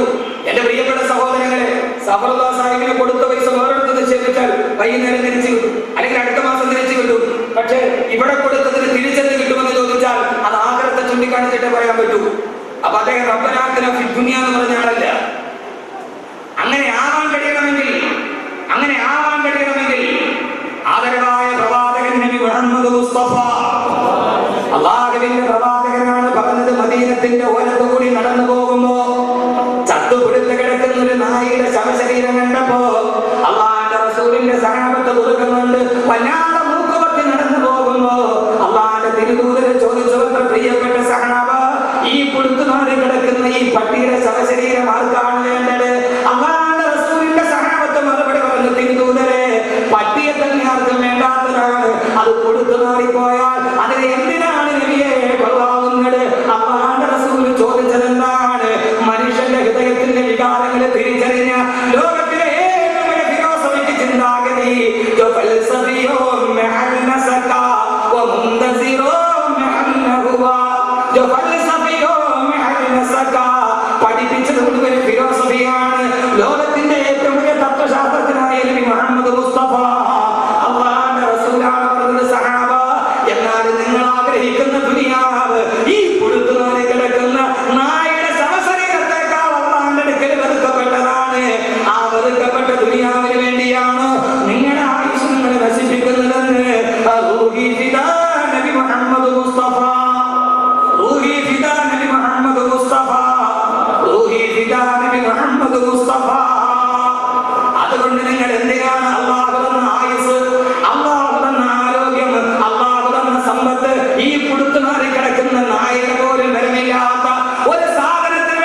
തീർന്നില്ല. സഹോദരങ്ങളെ, യഥാർത്ഥ മുഅ്മിനായ സഹോദരന്മാരെ, ദുനിയാവ് ചോദിച്ചതെന്താ? ഈ ദുനിയാവിലെ നന്മകൾ എനിക്ക് തരണം, ഈ ദുനിയാവിന്റെ വിപത്തുകൾ മാറ്റണമെന്ന് അവിടെ ദുആ ഇല്ല. പക്ഷെ ആഖിറത്തെ കുറിച്ച് ചോദിച്ചപ്പോ അല്ലാഹുവേ വഖിനാ അദാബന്നാർ, നാളെ ആഖിറത്തിലെ ഹസനത്ത് തന്നാ മാത്രം പോരാ, കത്തിക്കാവുന്ന നരകത്തിൽ നിന്ന് ഞങ്ങളെ നീ കാത്ത് രക്ഷിക്കണേ തമ്പുരാനെ എന്ന് അവർ അല്ലാഹുവോട് ദുനിയാവിൽ നിന്ന് ചിന്തിക്കുന്നവരാണെന്ന് ആദരവായ പ്രവാചകൻ അല്ലാഹുവിന്റെ വിശുദ്ധ ഖുർആൻ അല്ലാഹു നമ്മുടെ കൂട്ടത്തിൽ പെടുത്തട്ടെ. ആഖിറ മാത്രമല്ല, ദുനിയാ ഹസന, ദുനിയാവിൽ വേണം നല്ലത്. ദുനിയാവില്ലാതെ പറ്റുമോ? ദുനിയാവുണ്ടാവണം. ദുനിയാവ് കൃഷിസ്ഥലമാണ്. ഇവിടെ കൃഷി ചെയ്താലല്ലേ ആഖിറത്തിൽ കൊയ്യാൻ പറ്റും. ദുനിയാവില്ലാതെ ആഖിറം നേടാൻ അല്ലാഹു പറഞ്ഞല്ലോ ദുനിയാവുണ്ടാവണം. ആ ദുനിയാവിന്റെ കാര്യം ഹസനത്തായിട്ട് തന്നെ നടക്കണം. ദുനിയാവിന്റെ കാര്യമായിട്ട് നടക്കണം. മാസം 1500 ഉസ്താദ് ശമ്പളം കൊടുത്ത് ഉസ്താദെ ബറക്കത്തുണ്ടാകുന്നത് ദുനിയാവിൽ പറ്റില്ല. 10 കിലോ അരി എടുത്തിട്ട് 100, അതിന് ദുനിയാവിന്റെ ഹസനത്തിന് ആവശ്യമുള്ളത് തന്നെ വേണം. ആഖിറത്തിന്റെ ഹസനത്ത് അങ്ങനെയല്ല. അല്ലാഹു സുബ്ഹാനഹു വ തആല അങ്ങനെ ചിന്തിക്കാൻ തൗഫീഖ് നൽകട്ടെ. അങ്ങനെ ചിന്തിച്ചാലേ തആമുലുകൾ എന്താണെന്ന് മനസ്സിലാവും. അങ്ങനെ ചിന്തിച്ചാൽ ഇതിന്റെ വില എന്തെന്ന് മനസ്സിലാവൂ. എന്റെ പ്രിയപ്പെട്ട സഹോദരങ്ങളെ, ദുനിയാവിൽ ആകെ 6 വിഭാഗം ആളുകളുണ്ട്. ദുനിയാവിൽ ഈ മക്കളെന്തായിരിക്കും? ഈ ഭൂമിയുടെ പുറംതൊലിയുടെ മുകളിൽ ജീവിച്ചിരിക്കുന്നവരിൽ ആകെ 6 വിഭാഗം ആളുകളിൽ. എത്ര വിഭാഗം? ഉറക്കം പറഞ്ഞ എത്ര വിഭാഗം ആളുകൾ? 6 വിഭാഗം. അന മദീനത്തുൽ ഇൽമി വഅലിയുൻ ബാബുഹാ, ഞാൻ വിജ്ഞാനത്തിന്റെ പട്ടണമാണെങ്കിൽ ആ വിജ്ഞാന നഗരത്തിന്റെ അനന്തര കമനീയ കവാടമാണ് ഈ അലി എന്ന് റസൂലുള്ളാഹി തൊട്ടുചൂണ്ടി പറഞ്ഞ ലോകത്തിന്റെ വിജ്ഞാനത്തിന്റെ കവാടമേ. അരിസ്റ്റോട്ടിൽ കാണാത്ത, ക്രിസ്ത്യൻ കാണാത്ത, നെപ്പോളിയൻ പോലും താണ്ടി പോകാത്ത അറിവിന്റെ കവാടം താണ്ടിയ സയ്യിദുനാ അലി ഇബ്നു അബീ താലിബ് റളിയല്ലാഹു അൻഹു, ആ അലി റളിയല്ലാഹു അൻഹു പറഞ്ഞത് ദുനിയാവിലെ ആകെ 6 വിഭാഗം ആളുകളേ ഉള്ളൂ. നാളെ ആഖിറത്തിലും 6 വിഭാഗം ആളുകളുണ്ട്. ആഖിറത്തിൽ 6 വിഭാഗം ആളുകളുണ്ട്. അല്ലാഹു നമ്മളെ അതിൽ പെടുത്തട്ടെ. അത് പറഞ്ഞ ഇൻഷാ അല്ലാഹ് നമുക്ക് ദുആ ചെയ്ത് പിരിയാം. ഇതിന്റെ ഇടയിൽ മിനിസ്റ്റർ വന്ന ഉദ്ഘാടനം നടത്തും. ദുനിയാവിൽ 6 വിഭാഗം ആളുകൾ. ഒന്ന് മത്തുവും തിന്നാൻ വേണ്ടി ജീവിക്കുന്നവർ, അല്ലെങ്കിൽ തിന്നാൻ വേണ്ടി ജീവിക്കുന്നവർ. 2 മഷ്റൂബ് കുടിക്കാൻ വേണ്ടി ജീവിക്കുന്നവർ. ഒന്നുകിൽ കിട്ടുന്നതും തിന്നു തീർക്കുക, അല്ലെങ്കിൽ കുടിച്ചു തീർക്കുക. അതല്ലെങ്കിലോ മൂന്നാമത്തവൻ മൽബൂസിൽ കിട്ടുന്നത് മുഴുവനും ആഡംബരത്തിന് വേണ്ടി ചെലവഴിക്കുക. വസ്ത്രം ധരിച്ച് നല്ല മാന്യനായിട്ട് നടക്കുക. എന്റെ പ്രിയപ്പെട്ട സഹോദരങ്ങളെ, മുസ്താദന്മാരെ നല്ല വെള്ള വസ്ത്രം ധരിച്ച് നറുമണം വീശി നല്ല മുഖപ്രസംഗത്തോടെ എപ്പോഴും പുഞ്ചിരിച്ചിട്ട് നടക്കും. പക്ഷേ ഹൃദയത്തിന്റെ വേദന അറിയില്ല. ഒരു വലിയ വാക്കാണ്. ഉസ്താദന്മാർക്ക് എപ്പോഴും കുട്ടികൾ ചെയ്യുന്ന ആരെങ്കിലും കൊടുക്കാതിരിക്കുക. എന്റെ പൊന്നു സഹോദരങ്ങളെ, ഞാൻ സാധാരണ പറയാറുണ്ടല്ലോ, 3 കാര്യങ്ങൾ നന്നായാൽ ഏതൊരു മനുഷ്യനും ഒരു മാന്യനാണ്. തമ്പാനൂർ ബസ്റ്റാൻഡിൽ അപരിചിതനെ നാം കണ്ടു. അയാളപ്പം നിൽക്കാണ്. നമ്മളയാൾ എങ്ങനെയുള്ള കാശുള്ളവനാണോ, ഇത്തിരി സൗകര്യമുള്ളവനാണോ, അതല്ല ലോ ക്ലാസ് ആണോ എന്ന് അറിയില്ല. എങ്ങനെയാ? 3 കാര്യം നന്നായാൽ മതി. 1, അവന്റെ വസ്ത്രം. നല്ല വെള്ള വസ്ത്രം പശയൊക്കെ മുക്കി നന്നായിട്ട് വടിവൊക്കെ ആക്കിയിട്ട ഉള്ളിലെ വേദന പിന്നെ അതില്ല, അത് അതിന്റെ ഉള്ളിൽ നിന്നു. 2, കാലിലെ ചെരുപ്പ്. ആ ചെരുപ്പ് നന്നായാൽ അപ്പോൾ തന്നെ അറിയാം അവൻ അത്യാവശ്യമാണ്. 3, മുടി നന്നായിട്ടൊക്കെ മീശയൊക്കെ വെട്ടി അലസമാവാതെ താടി മുടിയൊക്കെ ഡ്രസ്സ് ചെയ്ത് മുഖത്ത് വല്ല പ്രസന്നതയോടെ ഇരുന്നാൽ ഏതൊരു മനുഷ്യനും അറിയാം. എന്റെ സെക്രട്ടേറിയറ്റ് നിങ്ങൾ പോയി നോക്കി, ഇതേപോലെ ആയിരക്കണക്കിന് ആളുകളെ കാണും. നമ്മൾ കണ്ടിറങ്ങിയ ആഭ്യന്തരമന്ത്രിയാണ്. എവിടെ പെട്ട 6ാം ക്ലാസ് പഠിച്ചിട്ട് ലോക്കൽ കമ്മിറ്റി അപ്പുറം കടന്നിട്ടുണ്ടാവില്ല. അതൊരു അടയാളമാണ്. അതിന്റെ ഉള്ളിലൊന്നും അറിയില്ല. മൽബൂസ് 3ാമത്തെ ആളായ 3ാമത്തെ ആള് നന്നായിട്ട് ആഡംബരത്തോടെ വസ്ത്രം ധരിക്കുന്നവൻ. 4ാമത്തെ ആളോ മർബൂൻ, ഏറ്റവും നല്ല വാഹനത്തിൽ സഞ്ചരിക്കുന്നവർ, ഏറ്റവും സുന്ദരമായ വാഹനം. 5, മൻബൂൻ, പെണ്ണ് കെട്ടി ജീവിക്കുന്നവർ. 10, 12 മഷ്മൂൻ, സുഗന്ധം ആസ്വദിച്ച് ജീവിക്കുന്നവർ എന്ന് പറഞ്ഞാൽ കുറെ നാട്ടിലൊക്കെ കറങ്ങി കുറെ സ്ഥലമൊക്കെ കണ്ട് അങ്ങനെ ദുനിയാവിൽ ജീവിക്കുന്ന ആളുകൾ. 6 വിഭാഗം ആളുകളാണ് ദുനിയാവിലുള്ളത്. എത്ര വിഭാഗം? 6 വിഭാഗം. 1ാമത്തെ ആളാരാ? ബഹുമാനപ്പെട്ട സയ്യിദുനാ അലി ഇബ്നു അബീ താലിബ് റളിയല്ലാഹു അൻഹു ആഖിറ മനസ്സിലാകാത്തവരാണ് പറയുക, ഈ ദുനിയാവിൽ 6 വിഭാഗം ആളുകളെ ഉള്ളൂ. ഒന്നവരെ മുഴുവൻ തിന്നു കുടിച്ചു ഇങ്ങനെ ജീവിച്ചു പോകുമ്പോൾ വൈകുന്നേരം കിട്ടുന്നതിന് മുഴുവൻ ഭക്ഷണത്തിന് വേണ്ടി ചെലവാക്കുമ്പോൾ എന്റെ പ്രിയപ്പെട്ട സഹോദരങ്ങളെ, അലി റളിയല്ലാഹു തആല ചോദിച്ചു, ഈ ദുനിയാവിൽ കിട്ടുന്ന ഏറ്റവും നല്ല ഭക്ഷണം ഏതാ? ഫഅശറഫുൽ മത്ഉമാതി അൽ-അസ്ലു, കിട്ടുന്നതിൽ ഏറ്റവും നല്ല ഭക്ഷണം മധുരമുള്ള തേനല്ലയോ? തേനിനേക്കാൾ ആസ്വാദ്യകരമായ ഭക്ഷണം ഏതാണുള്ളത്?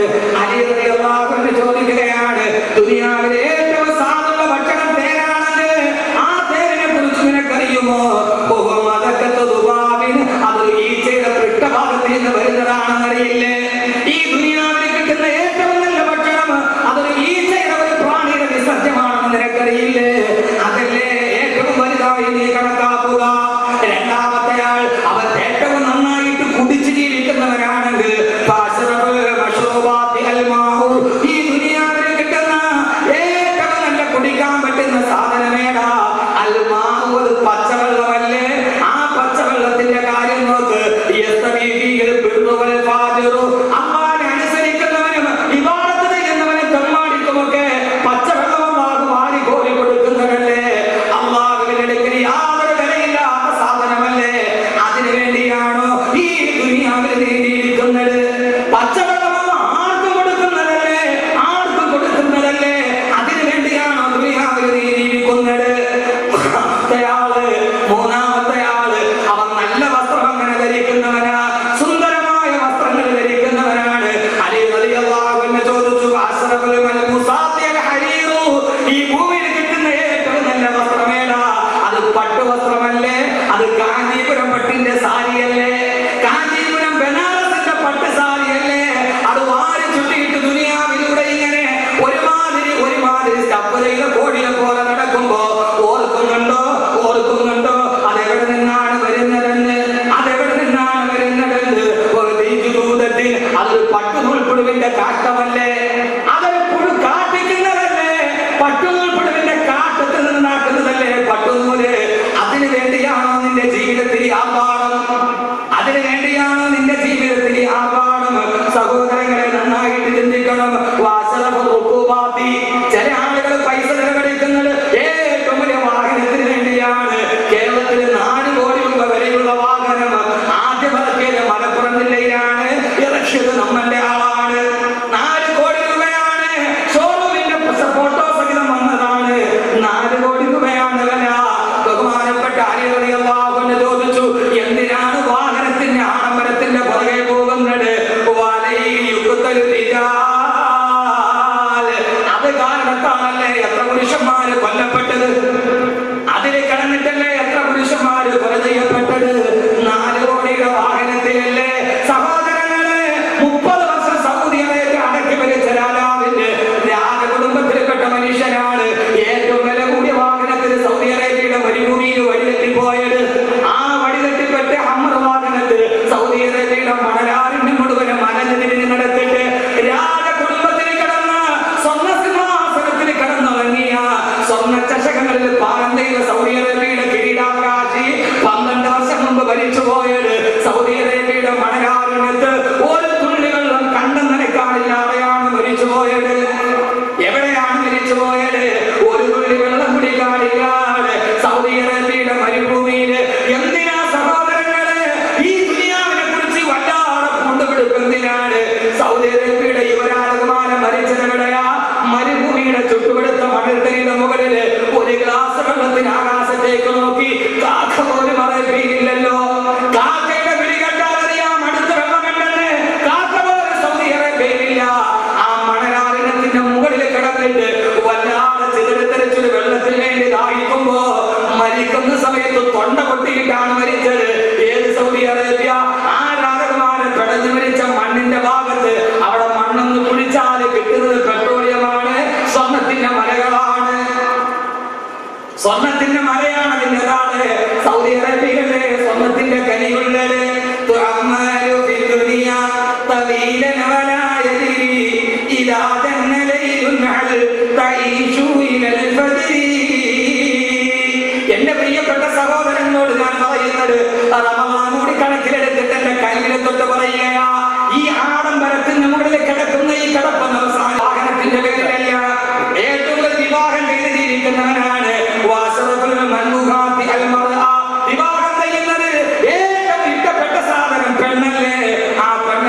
എന്തിനാ സഹോദരങ്ങളെ, എന്തിനാ സഹോദരങ്ങളെ? അതുകൊണ്ടാണ് ആദരവായ പ്രവാചകൻ നബി മുഹമ്മദ് മുസ്തഫ, ആദരവായ പ്രവാചകൻ നബി മുഹമ്മദ് മുസ്തഫ ദുനിയാവിലെ 6 വിഭാഗമാണ് പറഞ്ഞത്. ഇനി ആഖിറത്തിൽ 6 വിഭാഗമുണ്ട്. അല്ലാഹു നമ്മളെ അവിടെ എത്തിക്കുമാറാകട്ടെ. അതുകൊണ്ടാണ് അല്ലാഹുവിന്റെ റസൂൽ പറഞ്ഞത് ഇയ്യാകും വതനഉം. അല്ലാഹുവിന്റെ പ്രവാചകൻ നബി മുഹമ്മദ് മുസ്തഫ അല്ലാഹുവിന്റെ റസൂലിനെ കാണാൻ, അവിടുത്തെ തിരുദൂതനെ കാണാൻ ബഹുമാനപ്പെട്ട സയ്യിദുനാ ഉമർ ഇബ്നുൽ ഖത്താബ് റളിയല്ലാഹു അൻഹു അല്ലാഹുവിന്റെ റസൂലിന്റെ പള്ളിയിലെത്തി മസ്ജിദുൻ നബവിയിൽ.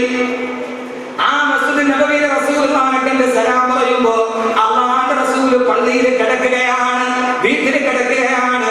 റസൂലുള്ള ചാടി എഴുന്നേറ്റപ്പോ ഉമർ റളിയല്ലാഹു തആല നോക്കുമ്പോ അല്ലാഹുവിന്റെ റസൂൽ കിടന്നുറങ്ങിയ ഈത്തപ്പന മരത്തിന്റെ ഓലയിൽ അടയാളം റസൂലുള്ളാഹിയുടെ റിസാലത്തിന്റെ ശരീരത്തിൽ കണ്ടപ്പോ വിതുമ്പിപ്പോയി ഉമർ റളിയല്ലാഹു അൻഹു. അല്ലാഹുവിന്റെ റസൂലിനോട് ചോദിച്ചു, യാ റസൂലല്ലാഹ്, തിരുദൂതനെ, ഇസ്രായേൽ കൈസറിന്റെ ഈ ചക്രവർത്തിമാർ സ്വർഗ്ഗത്തിൽ കിടന്നുറങ്ങുമ്പോ അല്ലാഹുവിന്റെ ദീൻ പ്രചരിപ്പിക്കാൻ വേണ്ടി വന്നാണ്, അല്ലാഹുവിനെ പഠിപ്പിക്കാൻ വേണ്ടി വന്നാണ്. ഈ കിടക്കുന്ന ഈത്തപ്പന മരത്തിന്റെ ഓലയിൽ കിടക്കുന്ന നബിയെ എനിക്ക് സഹിക്കാൻ കഴിയുന്നില്ല റസൂലല്ലാഹ്.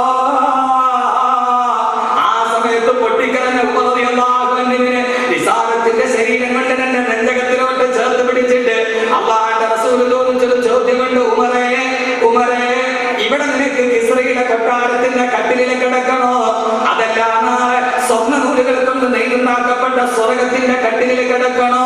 ഇവിടെ സ്വർണ്ണക്കട്ടിലിൽ കിടന്നാൽ സ്വർഗത്തിന്റെ സ്വർണ്ണക്കട്ടിലിൽ കിടക്കാൻ കഴിയില്ല. ഏതാണ് ഉമറേ വേണ്ടതെന്ന് ചോദിച്ചപ്പോ അല്ലാഹുവിന്റെ റസൂലിന്റെ കൈ പിടിച്ചിട്ടാണ് പറഞ്ഞത്, അല്ലാഹുവിന്റെ തിരുദൂതനെ, നാളെ സ്വർഗത്തിലെ കട്ടിൽ മതി നബിയെ, സ്വർഗത്തിലെ കട്ടിൽ മതി നബിയെ എന്ന് ഉമർ റളിയല്ലാഹു തആല പൊട്ടിക്കരയുമ്പോ അവിടെ വെച്ചിട്ടാണ് റസൂലുള്ളാഹി പറഞ്ഞത്, ലോക മുസ്ലിമീങ്ങളോടായി, എന്റെ ശബ്ദം കേൾക്കുന്ന പ്രിയപ്പെട്ട സഹോദരങ്ങളോട് സഹോദരിമാരോടുമായി അല്ലാഹുവിന്റെ റസൂൽ പറഞ്ഞ ഒറ്റ ഹദീസ് നിങ്ങളോട് ഞാൻ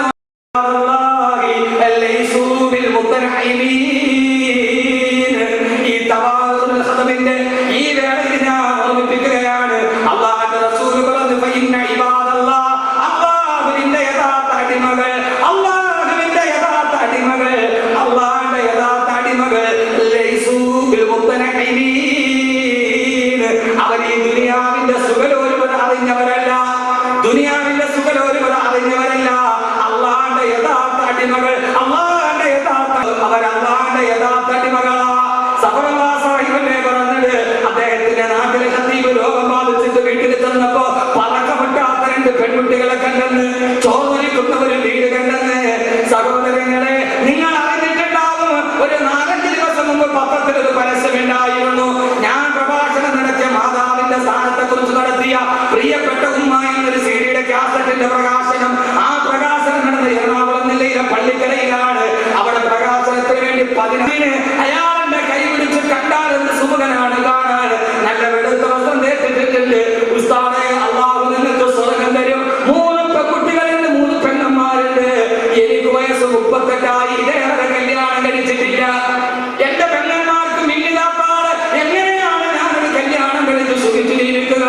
ഉസ്താദേ, മൂത്ത പെങ്ങൾക്ക് 28 വയസ്സുണ്ട്. സഹോദരങ്ങളെ, അടുത്തിടയിൽ 26 വയസ്സ്, അതിന്റെ ഇടയിൽ 23 വയസ്സ്. പൊട്ടിക്കരഞ്ഞു പോയി. ആ സമയത്താണ് ഞാനൊരു ഹദീസ് ഓർത്തത്. അല്ലാഹുവിന്റെ റസൂൽ പറഞ്ഞു, ആർക്കെങ്കിലും 3 സഹോദരിമാരുണ്ടായാൽ, ആർക്കെങ്കിലും 3 പെൺമക്കളുണ്ടായാൽ അവരെ നന്നായിട്ട് വളർത്തിയിട്ട് അവർക്ക് അതവ് പഠിപ്പിച്ചിട്ട് അവരെ നല്ലൊരു വരന് വിവാഹം ചെയ്തു കൊടുത്ത എന്റെ പ്രിയപ്പെട്ട സഹോദരങ്ങളെ, അല്ലാഹുവിന്റെ റസൂൽ പറഞ്ഞു, ആ പെൺമക്കളെ വളർത്താൻ വേണ്ടി, പെൺമക്കളെ വളർത്താൻ വേണ്ടി കഷ്ടപ്പെടുന്നവന്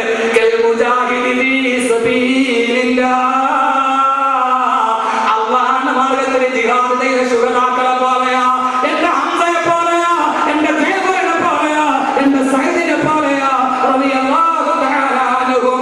ഒരു മുജാഹിദിന്റെ ഒരു ജിഹാദ് നടത്തിയവന്റെ പ്രതിഫലം കിട്ടുമെന്ന് നബി മുഹമ്മദ് മുസ്തഫ. അബൂ ഹുറൈറ റളിയല്ലാഹു തആല റിവായത്ത് ചെയ്യുന്നുണ്ട്, ഒരാൾക്ക് 5 സഹോദരിമാരുണ്ടെങ്കിൽ അവരെ 5 പേരെയും മാന്യമായി വിവാഹം ചെയ്തു കൊടുത്താൽ അവന് സ്വർഗ്ഗം ഉറപ്പായി എന്ന്. ഞാൻ പറഞ്ഞു, നിങ്ങൾക്ക് സ്വർഗ്ഗം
പിന്തിരിപ്പന്മാരെന്ന് പറഞ്ഞ് അവരെ മാറ്റി നിർത്തുമ്പോ എന്റെ പ്രിയപ്പെട്ട സഹോദരങ്ങളെ, അവര് മാറി മൂലു നോക്കിയിട്ട് കാശുണ്ടാക്കുന്നവരാണ്. എന്റെ പ്രിയപ്പെട്ട സഹോദരങ്ങളെ, അവരാരും കള്ളക്കച്ചവടം ചെയ്യാമെന്ന് കേട്ടിട്ടില്ല. അവർക്ക് പിടിച്ചു പറിക്കാൻ കഴിയാത്തത് കൊണ്ടാണ്, അവർക്ക് പലിശയ്ക്ക് കൊടുക്കാൻ കഴിയാത്തത് കൊണ്ടാണ്, അവർക്ക് കല്ല് കച്ചവടം നടത്താൻ കഴിയാത്തത് കൊണ്ടാണ്. എന്റെ പ്രിയപ്പെട്ട സഹോദരങ്ങളെ, അവർക്കറിയാം അല്ലാഹുവിന്റെ അടിമകൾ. കാരണം സുലൈമാൻ ഉസ്താദ് ആയത്തോതി വെച്ചില്ലേ, അബ്ദുൽ ഹമീദ് മൗലവി ആയത്തോതിയില്ലേ, ലിൽ ഫുഖറാഇൽ ലദീന ഉഹ്സിറൂ ഫീ സബീലില്ലാഹ്. അല്ലാഹുവിന്റെ പ്രബോധനത്തിന്റെ മാർഗ്ഗത്തിൽ ഇറങ്ങുന്ന പാവപ്പെട്ടവർ, പ്രബോധനം ചെയ്യുന്നവരെന്നും പാവപ്പെട്ടവനാണ്. ഖുർആൻ എന്നതിൽ ഫുഖറാഇൻ, അവൻ എപ്പോഴും പാവപ്പെട്ടവനായിരിക്കും, അവൻ എപ്പോഴും ഫഖീറായിരിക്കും. ഖുർആൻ എന്ന് പറഞ്ഞതാണ്, അല്ലാഹ് പറഞ്ഞതല്ലേ. എന്റെ പ്രിയപ്പെട്ട സഹോദരങ്ങളെ, ഫഇന്ന ഇബാദല്ലാഹി ലൈസൂ ബിൽ മുതനഖിമീൻ, അവരാരും അതിര് കടന്ന സുഖലോലുപത ഇഷ്ടപ്പെട്ടവരല്ല. അല്ലാഹു നമ്മളെ കൂട്ടത്തിൽ പെടുത്തട്ടെ. ആമീൻ പറയൂലേ? അല്ലാഹു നമ്മളെ കൂട്ടത്തിൽ പെടുത്തട്ടെ. അവർക്ക് 2 ലക്ഷത്തിന്റെ കട്ടിലുണ്ടാവില്ല. അവരുടെ മക്കൾ ഇപ്പോഴും ഏതെങ്കിലും ഗവൺമെന്റ് സ്കൂളിലായിരിക്കും പഠിക്കുക. എന്റെ പ്രിയപ്പെട്ട സഹോദരങ്ങളെ, അപ്പൊ ആളുകൾ ഈ ചെറുപ്പക്കാരുടെ വിചാരം എന്താണെന്നറിയോ? ഈ ഉമ്മമാരെ വിചാരം അറിയും, എന്റെ മോനെ ഇതുപോലെ ഒരു മൊയ്ലിയാനാക്കിയ, എന്റെ മോനെ ഒരു ഹാഫിളാക്കിയ, അവൻ നാളെ ഇങ്ങനെ കഷ്ടപ്പെട്ടു വരില്ലേ? അവൻ മക്കൾക്ക് ഫീസ് അടയ്ക്കാൻ കഷ്ടപ്പെട്ടു വരില്ലേ? അവനിങ്ങനെ നടക്കേണ്ടി വരൂലേ? അപ്പൊ അതുകൊണ്ട് ഇവിടെ എന്റെ മോനെ എഞ്ചിനീയറോ MBBS എന്തെങ്കിലും ഒക്കെ ആക്കട്ടെ. അവൻ പിന്നെ ആരായി? അവൻ ദുനിയാവിലെ സുൽത്താനായി. പക്ഷെ ഇൻഷാ അല്ലാഹ് നമുക്ക് കാണാം, നാളെ പരലോകത്ത് അല്ലാഹു എല്ലാവരെയും വിളിക്കും, ഡോക്ടറെയും എഞ്ചിനീയറെയും ഈ ദുനിയാവിൽ സുഖിച്ചവരെ. എന്റെ പൊന്നു സഹോദരങ്ങളെ, നിങ്ങളൊന്ന് ആലോചിച്ച് നോക്കി. ഈ പാവപ്പെട്ട മുഅ്മിനീങ്ങൾക്ക് ഒരു സുഖം വേണമല്ലോ. ദുനിയാവിൽ അവർക്ക് കഴിയുന്നില്ല, അപ്പൊ കഴിയുന്നൊരു സ്ഥലമുണ്ടാകണ്ടേ? എത്രയോ പാവപ്പെട്ടവർ ദുനിയാവിന്റെ സുഖം അവർ അറിഞ്ഞിട്ടില്ല, അവരറിയണ്ടേ? നാളെ ഈ പറയുന്ന എല്ലാ ആളുകളും ഉണ്ടാകുമ്പോ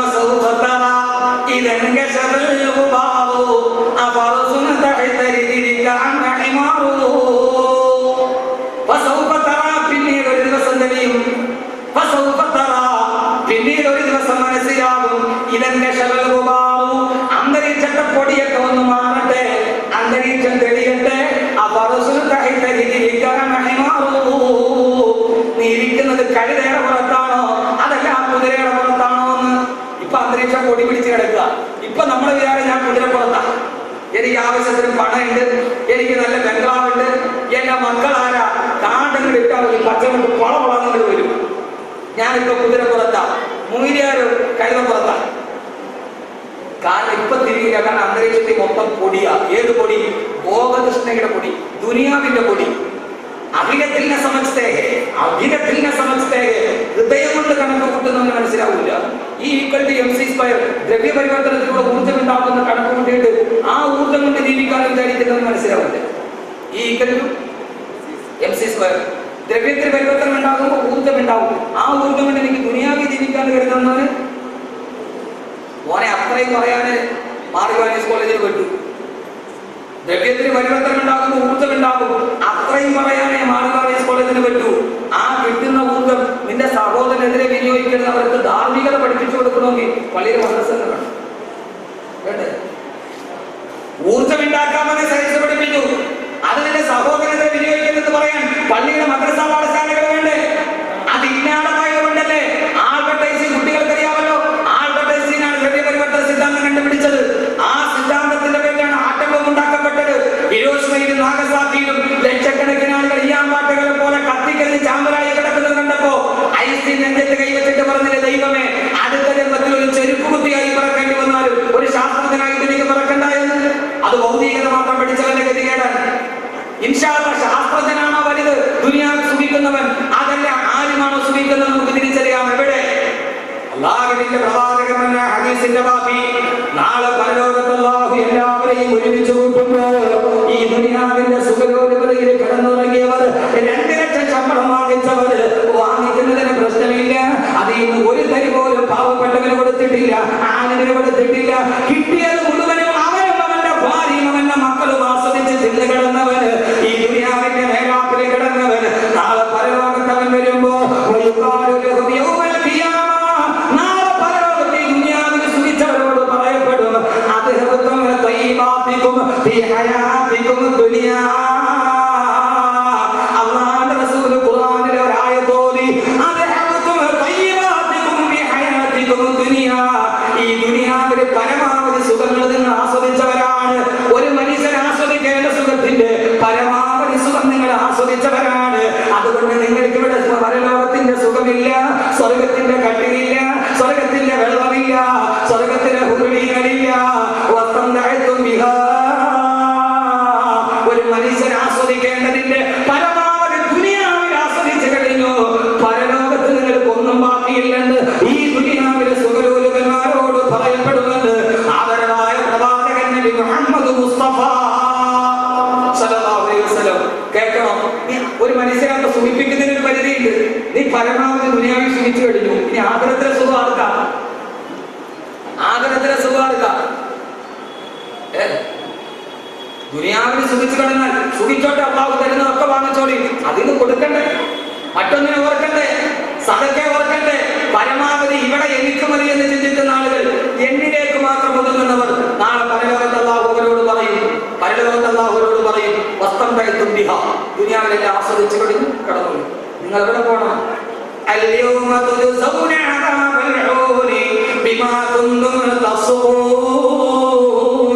നിങ്ങൾ ചെയ്തതിന്റെ പരിശാലപരമായി ഈ കത്തിക്കാളുന്ന നരകത്തിലേക്ക് നിങ്ങൾ പോയിക്കൊള്ളുക. അള്ളാഹു കാത്തിരക്ഷിക്കട്ടെ, അള്ളാഹു കാത്തിരക്ഷിക്കട്ടെ. ആദരത്തിൽ ആ വിഭാഗം പറയാം, എന്റെ പ്രിയപ്പെട്ട സഹോദരങ്ങളെ, അതുകൊണ്ട് ഈ ഭൂമിയിൽ നല്ല ബുദ്ധിമാനായിട്ട് ജീവിക്കണം. ഈ ഭൂമിയിൽ നല്ല ബുദ്ധിമാനായിട്ട് ജീവിക്കണം. അള്ളാഹു നല്ല ബുദ്ധിമാന്മാരിൽ ഉൾപ്പെടുത്തി അനുഗ്രഹിക്കട്ടെ. അള്ളാഹു നല്ല ബുദ്ധിമാന്മാരിൽ ഉൾപ്പെടുത്തി അനുഗ്രഹിക്കുമ്പോഴാണ് ഉറക്കാമി പറയുന്ന ഞാൻ പറഞ്ഞ തിരിയുന്നില്ലേ? ആളായ കുഴപ്പമൊന്നുമില്ല. ദുനിയാവിലെ ബുദ്ധിമാന്മാരായ ദുനിയാവിലെ ബുദ്ധിമാന്മാർ 3 സ്വഭാവമുള്ളവരാണ്. ദുനിയാവിലെ ബുദ്ധിമാന്മാർ 3 സ്വഭാവമുള്ളവരാണ്. അള്ളാഹു 3 സ്വഭാവം നൽകി അനുഗ്രഹിക്കാം. ഏറ്റവും നല്ല ബുദ്ധി ഞാൻ പറഞ്ഞുതരാം. പക്ഷെ അത് ചെയ്യാവോ? ചുമ്മാ കേൾക്കാൻ വന്ന ബുദ്ധിയുടെ വഴി ഒരാൾ പറഞ്ഞിരുന്നു, അവിടെ പോണ്ട, ഇതാ ബുദ്ധി എന്ന് പറഞ്ഞാൽ ആ ബുദ്ധിയിലല്ലേ നിങ്ങൾ പോകുള്ളൂ, അല്ലെ? അപ്പൊ ദുനിയാവിലെ ബുദ്ധിമാനായ ഏറ്റവും നല്ല ബുദ്ധിമതി ആരാ? ഏറ്റവും നല്ല ബുദ്ധിമതി 3 സ്വഭാവമുള്ളവരാണ്. ചില ചെയ്യോ? ആരുള്ളവരൊക്കെ കൈ നോക്കി ചെയ്യാറുണ്ട്. അല്ലെ, കൈയുള്ളവരൊക്കെ നോക്കി ഉറക്കം പോകാൻ വേണ്ടി. ബഹുമാനപ്പെട്ട അല്ലാമ ഹസൻ ബസ്രി റളിയല്ലാഹു തആല മഹാന്മാരുടെ വാക്കുകളാണ്.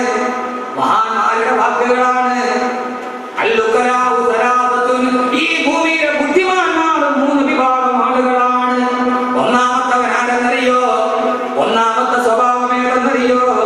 മൻ തറക ദുനിയാ ഖബല അൻ തതറകഹു. തന്നെ ഉപേക്ഷിക്കുന്നതിന് മുമ്പേ, ദുനിയാവ് തന്നെ ഉപേക്ഷിക്കുന്നതിന് മുമ്പേ ആ ദുനിയാവിനെ താൻ ഉപേക്ഷിക്കുന്നവൻ. ഒന്നാമത്തെ ആളാ മൻ തറക ദുനിയാ ഖബല അൻ തതറകഹു. ദുനിയാവ് എന്നെ വേണ്ടാന്ന് വെക്കുന്നതിന് മുമ്പേ നടക്കൂല. ദുനിയാവ് എന്നെ വേണ്ടാന്ന് വെക്കും. ആ വെക്കുന്നതിന് മുമ്പ് ഞാൻ ദുനിയാവിനെ വേണ്ടാന്ന് വെക്കണം. അവനാണ് ഏറ്റവും വലിയ ബുദ്ധിമാൻ. ഇന്നലില്ലാഹി ഇബാദൻ ഫുതനാ തല്ലതു ദുനിയാ വഖാഫുൽ ഫിതനാ. എന്റെ പൊന്നു സഹോദരങ്ങളെ, ഈ ദുനിയാവ് കടലിന്റെ നടുഭാഗത്ത് ചെന്നപ്പോ മുങ്ങിച്ചാവാൻ പോകുന്ന കപ്പലാണ്. ഈ ദുനിയാവ് മുങ്ങിച്ചാവാൻ പോകുന്ന ഒരു കപ്പലാണ്. മുങ്ങിച്ചാകുമെന്ന് ഉറപ്പുള്ളൊരു സാധനത്തിന് കെട്ടിപ്പിടിച്ച് കിടക്കല്ലേ, കിട്ടുന്ന കച്ചി തുരുമ്പ് കൊണ്ട് കരയടിയാൻ ശ്രമിക്കണം. അവനാണ് ബുദ്ധിമാൻ. തന്നെ ഉപേക്ഷിക്കുന്നതിന് മുമ്പ്, ഈ ദുനിയാവ് തന്നെ ഉപേക്ഷിക്കുന്നതിന് മുമ്പ് ഈ ദുനിയാവിനെ താനും ഉപേക്ഷിക്കണം. നമ്മളൊന്നും വേണ്ടാന്ന് വെക്കണം. വേണ്ടാന്ന് വെച്ചാൽ പിന്നെ ദുനിയാവ് വരാതിരിക്കൂ. ദുനിയാവ് നിഴലാ തേടിയാലോടുന്നതാ. ദുനിയാവിനെ നമ്മൾ വേണ്ടാന്ന് വെച്ചാൽ ദുനിയാവ് നമ്മുടെ കൂടെ വരും. ദുനിയാവ് നിഴല് പോലെയാണ്. പിടിക്കാൻ പോയാൽ ഖിയാമത്തുള്ളവരെ പിടിക്കാൻ പറ്റില്ല. നിഴലെങ്ങനെയല്ലേ? നിഴലിനെ പിടിക്കാൻ പോയാൽ നമ്മളെ വലിയ നഗരം വരും. പിന്നെ അത് വേണ്ട, കോട്ട കൊണ്ടാലോ തിരിച്ചു വന്ന് നമ്മുടെ കൂടെ വരും. ദുനിയാവ് നിഴല വേണ്ടാന്ന് പറഞ്ഞു. മഹാനായ ശൈഖിനെ കാണാൻ ശിഷ്യനെത്തി. ശിഷ്യൻ ജോലിയൊക്കെ ചെയ്ത് നല്ല പൈസ ഉണ്ടായി. ഒരു സ്വർണ്ണ നാണയം കൊണ്ട് ശൈഖിന്റെ എടുത്തു. ശൈഖ് പറഞ്ഞു, എനിക്ക് വേണ്ട, എടുത്തത് എനിക്ക് ദുനിയാവ് വേണം. സ്വർണ്ണ നാണയം ഇരിക്കട്ടെ ഉസ്താദേ. വേണ്ട, എടുത്തത് വേണ്ട, എടുത്തത് വീണ്ടും ഉസ്താദ് എന്തൊരു സന്തോഷം, വേണ്ട എടുത്തത്. ശിഷ്യന് വലിയ വൈമനസ്. ഉസ്താദ് ദിവസെടുത്തോണ്ടിരിക്കുകയാണ്.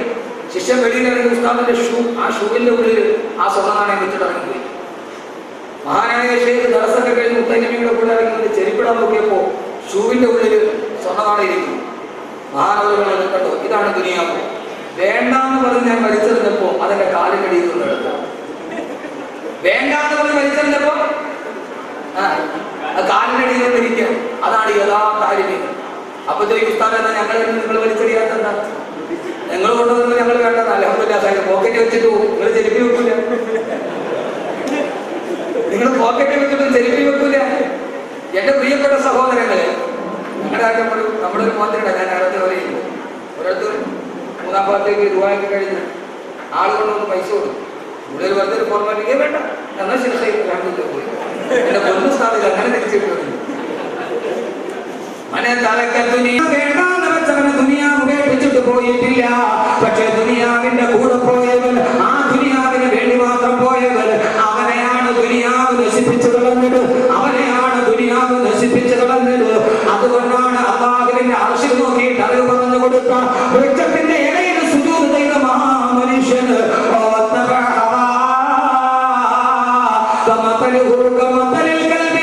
ദുനിയാവിനെ കെട്ടിപ്പിടിച്ചപ്പോഴാണ് ആ മനുഷ്യൻ പട്ടി ചത്തുപോകേണ്ടതുപോലെ ചത്തു വന്നത്. അതുകൊണ്ട് ഈ ദുനിയാവ് ഒരു ദിവസം നമ്മളെ ഉപേക്ഷിച്ചിട്ട് പോകും. ആര് കണ്ടു സഹോദരങ്ങളെ? ആസിഫ് അലി സർദാരി പാകിസ്ഥാന്റെ പ്രസിഡന്റ് ആകുമെന്ന് ആര് കണ്ടു? ഒന്ന് ചിന്തിച്ചു നോക്ക് സഹോദരിമാരെ. ആസിഫ് അലി സർദാരി പാകിസ്ഥാന്റെ പ്രസിഡന്റ് ആകുമെന്ന് ആര് കണ്ടു? ബേനസീർ ഭുട്ടോ എന്ന് പറഞ്ഞ ആസിഫ് അലി സർദാരിയുടെ ഭാര്യ പാകിസ്ഥാന്റെ പൊതു തെരഞ്ഞെടുപ്പ് നടക്കുമ്പോൾ പൊതുയോഗത്തെ അഭിസംബോധന ചെയ്യാൻ കടിഞ്ഞുമേക്ക് കരയാത്തവരാരാവുള്ളത് സെൻട്രൽ ജുമാ മസ്ജിദിൽ. സഹോദരങ്ങളെ, ഞാൻ പറഞ്ഞില്ലേ, എന്റെ പൊന്നു പെങ്ങളെ മനസ്സിൽ നോക്കണം. ആരാ ബേനസീർ എന്നറിയോ? ദ ബ്യൂട്ടി ഓഫ് ഈസ്റ്റ്, കിഴക്കിന്റെ സുന്ദരി. ആരാ Benazir? The beauty of east, കിഴക്കിന്റെ സുന്ദരി. എനിക്ക് സംശയമാണ്, ചാൾസിന്റെ ഡയാന കഴിഞ്ഞാൽ 10 ലേഖകർ യുദ്ധത്തോളം സൗന്ദര്യത്തെ പാടി പുകഴ്ത്തിയ 10 ലേഖകരുടെ സൗന്ദര്യമില്ല. ആർക്കറിയുമോ? ദ ബ്യൂട്ടി ഓഫ് ഈസ്റ്റ്, കിഴക്കിന്റെ സുന്ദരി ബേനസീർ ഭുട്ടോ. റാവൽപിണ്ടിയിലെ പൊതു തെരഞ്ഞെടുപ്പിൽ പങ്കെടുക്കാൻ വരുമ്പോ 10,000-കണക്കിന് ആളുകൾ കാത്തു നിൽക്കുകയാണ്. എക്സിറ്റ് പോളും ഗ്യാലപ്പ് പോളും പാകിസ്ഥാനിലൊക്കെ നിവരിച്ചു. 10 ദിവസത്തിനകം പാകിസ്ഥാന്റെ അധികാരം ഈ പെണ്ണിന്റെ കയ്യിലാണെന്ന്. എന്റെ പ്രിയപ്പെട്ട പൊന്നുപെങ്ങളെ, എന്തേ മനസ്സിലെത്തി ഒന്ന് ചിന്തിക്കുന്നില്ല? ഈ ദുനിയാവിനോടുള്ള ഉപ്പന്നെ മാറ്റി വെക്കുന്നില്ല. എന്റെ പ്രിയപ്പെട്ട പെങ്ങളെ,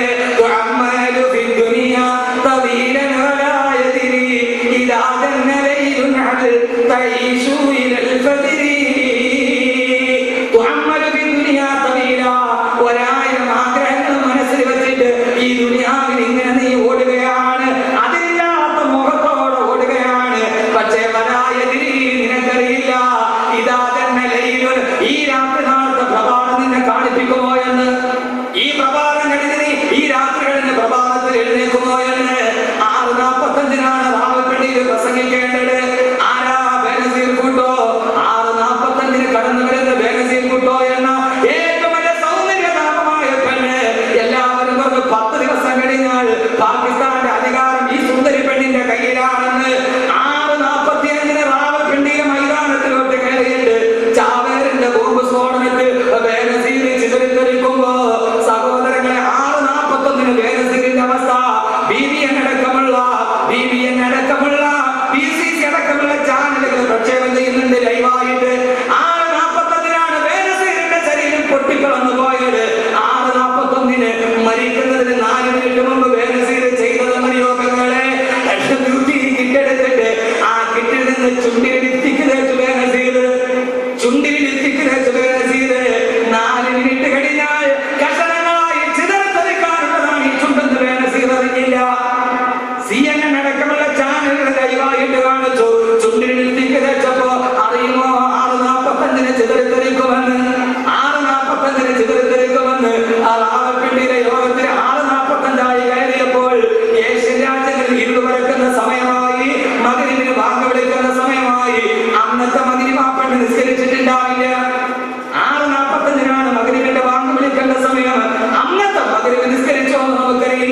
അല്ലാഹു പുറത്തു കൊടുക്കട്ടെ.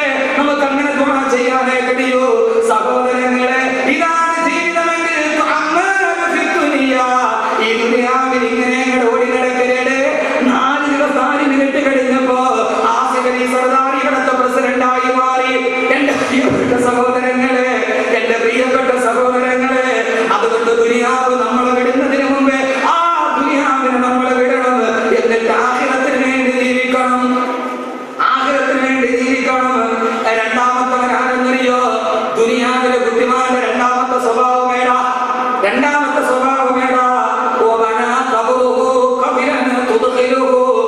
കബറിന്റെ ഉള്ളിലേക്ക് അവനെ കൊണ്ടുപോയി വെക്കുന്നതിന് മുമ്പേ അവന് വേണ്ടിയുള്ള കബർ അവൻ നിർമ്മിച്ചിടണം. രണ്ടാമത്തവനാരാ? ഇത് ഉണ്ടാക്കിയിട്ടില്ലെങ്കിൽ മണക്കാട് വലിയ വലിയ 6 അടി മണ്ണുണ്ടെന്നുള്ള ചിന്ത വേണം. അപ്പൊ അവനെ കൊണ്ടുപോയി വെക്കുന്നതിന് മുമ്പ് അവനെ കൊണ്ടുപോയി വെക്കുന്നതിന് മുമ്പ് അവന് വേണ്ടി ഒരു കബർ പിടിച്ചിടണം. ഉണ്ടായിരുന്നല്ലോ കബറും പിടിച്ചിട്ട് കബർമണിയും തലയിൽ വെച്ച് കിടന്നുറങ്ങി ആരുണ്ടായിരുന്നില്ല കേരളത്തില്. കബറ് പിടിച്ചിട്ടിട്ട് കബർമണിയുടെ വസ്ത്രം തലയിൽ വെച്ചിട്ട് കിടന്നുറങ്ങി ആരും ഈ കേരളത്തില് ആരെന്നറിയോ? കബറെന്ന് കേട്ടാൽ ദർശനം ഞെട്ടേണ്ടതാ, കണ്ടാലുടനുമാവിട്ടു നീ കരയേണ്ടതാ എന്ന് പാടുന്ന തടവാണ്. ആ മനുഷ്യന് കബറിന്റെ ഉള്ളിലായി. ആ മനുഷ്യന് കബറിന്റെ ഉള്ളിലായി. എന്തേ റമദാനായിട്ട് പോലും ചിന്തിക്കുന്നില്ല. അല്ലാഹു ബോധം തരട്ടെ. അല്ലാഹു ബോധം തരട്ടെ. അല്ലാഹു ബോധം തരട്ടെ. അല്ലാഹുവിന്റെ റസൂൽ അബൂ ഹുറൈറ റളിയല്ലാഹു അൻഹുവിനോട് പറഞ്ഞു, അബൂ ഹുറൈറ, ഇദാ ഉഖ്ബിറൽ മയ്യിത്തു, ഒരു മയ്യത്ത് കൊണ്ടുപോയി ഖബറിലേക്ക് വെച്ച് കഴിഞ്ഞാൽ, ഒരു മയ്യത്ത് ഇദാ ഉഖ്ബിറൽ മയ്യിത്തു, ഒരു മയ്യത്ത് കൊണ്ടുപോയി ഖബറിലേക്ക് വെച്ച് കഴിഞ്ഞാൽ, എല്ലാവരും ഹദീസോടും ഒരു മയ്യത്ത് കൊണ്ടുപോയി ഖബറിലേക്ക് വെച്ച് കഴിഞ്ഞാൽ എന്തേ സഹോദരങ്ങളെ ആ വെക്കൽ നാളെ സുബഹിക്കായി കൂടാ? എന്തേ ആ വെക്കൽ നാളെ സുബഹിക്കായി കൂടാ? ഇദാ ഉഖ്ബിറൽ മയ്യിത്തു, ഒരു മയ്യത്ത് ഖബറിലേക്ക് വെക്കപ്പെട്ട് കഴിഞ്ഞാൽ ആ വെക്കുന്നത് നാളെ രാവിലെ എന്നെ എന്തുകൊണ്ടായി കൂടാ? എന്തേ നിങ്ങളായി കൂടാ? ഹദീസിൽ ഒരു മയ്യത്ത് കൊണ്ട് കബറി വെച്ച ആ വെച്ചത് നാളെ എന്തുകൊണ്ട് തോറും മുമ്പ് മണക്കാട് വള്ളിയുടെ മുമ്പിൽ ആയിക്കൂടാ? ആ കട്ടിലിൽ മലന്ന് കിടക്കുന്ന നമ്മൾ എന്തുകൊണ്ട് ആയിക്കൂടാ? ആകാൻ പാടില്ലെന്നല്ലോ. ഉണ്ടാ ഉണ്ടാ ഉണ്ടോ ഇല്ലേ? അല്ലാഹു കാത്തുരക്ഷിക്കട്ടെ. ആമീൻ പറയില്ല. ഖബറാണ് വിഷയം. ഒരു ചെറുപ്പക്കാരൻ മരിച്ചിട്ട് കിടന്നപ്പോ ആ മരിച്ചു കിടന്ന മനുഷ്യനെ നോക്കിയിട്ടാണ് അല്ലാഹുവിന്റെ റസൂൽ പറഞ്ഞത്,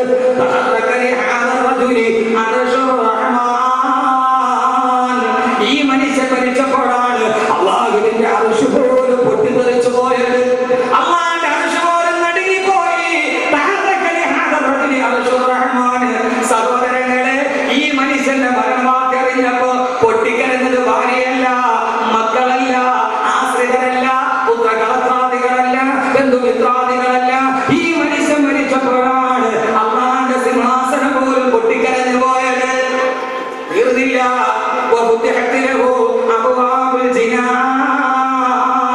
ഈ മനുഷ്യൻ മരിച്ചപ്പോഴാണ് സ്വർഗത്തിന്റെ കവാടങ്ങൾ തുറക്കപ്പെട്ടത്. ഭൂമിയിൽ ഒരു മനുഷ്യൻ മരിച്ചപ്പോ അല്ലാഹുവിന്റെ സ്വർഗത്തിന്റെ വാതിലുകൾ തുറന്നു.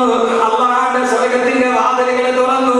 നമ്മൾ മരിച്ചാൽ നമ്മുടെ വീടിന്റെ വാതിൽ തുറക്കും. ഇതേവരെ വരാത്തവരും ആ വാതിലൂടെ നമ്മൾ കാണാൻ കടന്നു വരും. ഈ മനുഷ്യൻ മരിച്ചപ്പോ അല്ലാഹുവിന്റെ സ്വർഗത്തിന്റെ വാതിൽ തുറന്നു. തീർന്നില്ല.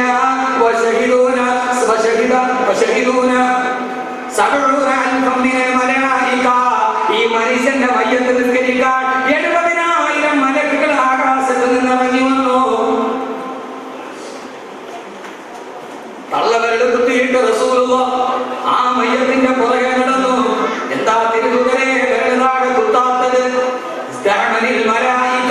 മലക്കുകളെ തിക്കും തിരക്കും കൂട്ടുകയാണ്. 70,000 മലക്കുകളുടെ ഇടയിൽ എനിക്ക് വിരൽ കുത്താൻ കഴിയുന്നില്ല. കൊതിക്കണം സഹോദരങ്ങളെ, സഹോദരിമാരെ. ഇങ്ങനെ പറഞ്ഞ മനുഷ്യൻ 70,000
ഒരുത്തനെ കബറിൽ വെച്ചാലും അവൻ ആരുമായി കൊള്ളട്ടെ, അവൻ ഏത് ആനിമാകട്ടെ, ഏത് മനുഷ്യനാകട്ടെ, ഒരൊറ്റ പിടുത്തം പിടിക്കും, അതിൽ നിന്ന് രക്ഷപ്പെടാൻ കഴിയില്ല. ആ ദിവസത്തെ ഓർക്കണം. 3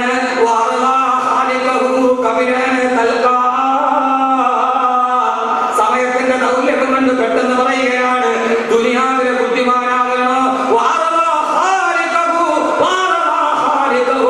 അവന്റെ അള്ളാഹുവിനെ പടച്ച തമ്പുരാനെ തൃപ്തിപ്പെടുത്തണം. കബിലേന തൽക്കാ കബിലേന തൽക്കാ കബിലേന തൽക്കാ. നാളെ പടച്ചറപ്പിനെ കണ്ടുമുട്ടുന്നതിന് മുമ്പ്, പച്ചമണ്ണിൽ നിന്ന് പടച്ചെടുത്ത പടച്ച തമ്പുരാന്റെ മുമ്പ് എത്തുന്നതിന് മുമ്പ് ഈ ദുനിയാവിൽ വെച്ച് അള്ളാഹനെ തൃപ്തിപ്പെടുത്തണം. അള്ളാഹനെ തൃപ്തിപ്പെടുത്തണം. അള്ളാഹനെ സന്തോഷത്തോടെ പോയി കാണണം. അള്ളാഹു തൗഫീഖ് നൽകട്ടെ. ഒരാമീൻ പറയുന്നത് ആരാ ഈ ദുനിയാവിൽ വെച്ച് അള്ളാഹനെ തൃപ്തിപ്പെടുത്തണം? അള്ളാഹുവിനെ നമ്മോട് തൃപ്തിയുണ്ട്. അള്ളാഹനെ തൃപ്തിപ്പെടുത്തട്ടെ. അള്ളാഹനെ തൃപ്തിപ്പെടുത്തട്ടെ.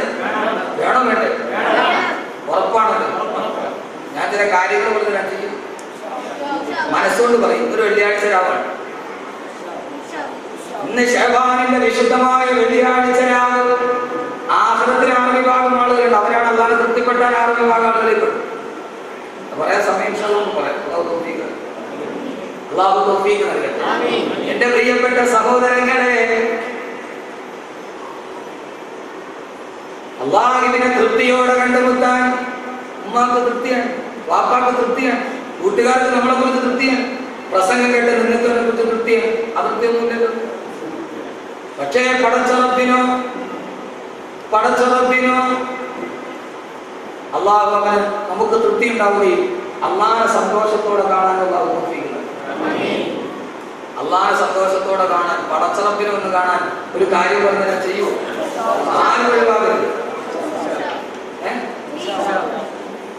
ويطعمون الطعام على حبه مسكينا ويتيما واسيرا.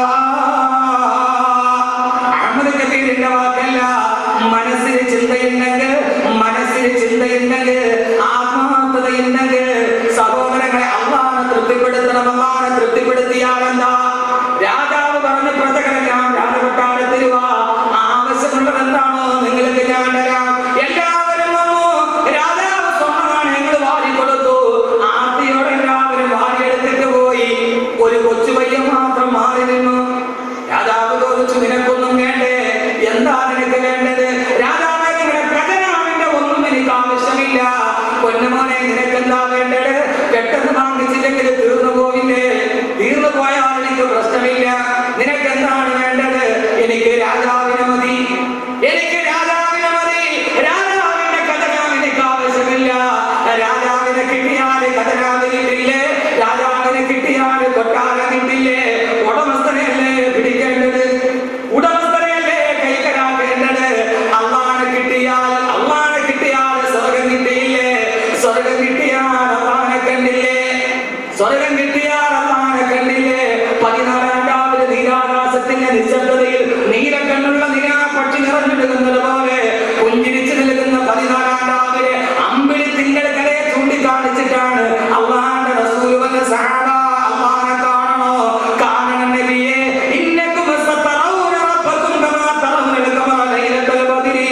14 ഈ പൗർണമി ചന്ദ്രനെ നിങ്ങൾ എങ്ങനെ കാണുന്നുവോ അതുപോലെ നാളെ നിങ്ങൾ അള്ളാഹുവിനെ പരലോകത്ത് സ്വർഗ്ഗത്തിൽ വെച്ച് നിങ്ങൾക്ക് കാണാൻ കഴിയുമെന്ന്. അല്ലാഹുവേ, നിന്നെ ഞങ്ങൾ കണ്ടിട്ടില്ല. അല്ലാഹു അക്ബർ എന്ന് പറയുമ്പോഴും നീ വലുതെന്ന് പറയുമ്പോഴും ഈ ചെറിയ കൊണ്ടെന്ന് വന്ന വലുതിനെ കണ്ടിട്ടില്ല. നാളെ അല്ലാഹു സ്വർഗ്ഗവാസികൾക്ക് വേണ്ടി അവന്റെ റാത്തിനെ പ്രത്യക്ഷപ്പെടുത്തുമ്പോ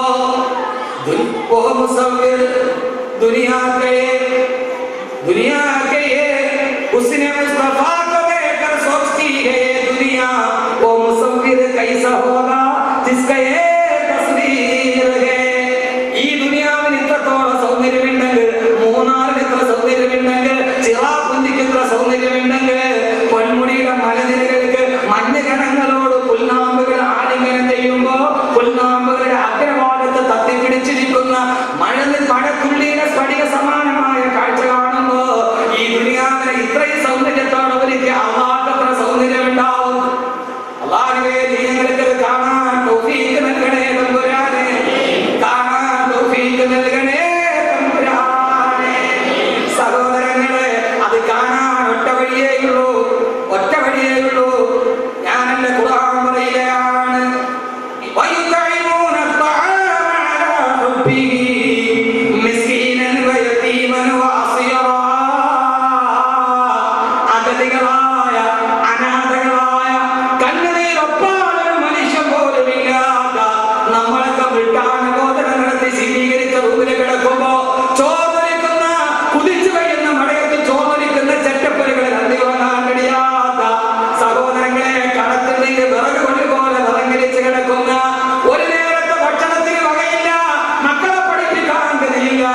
പെണ്ണന്മാരെ കെട്ടിക്കാൻ ഗതിയില്ല. പക്ഷേ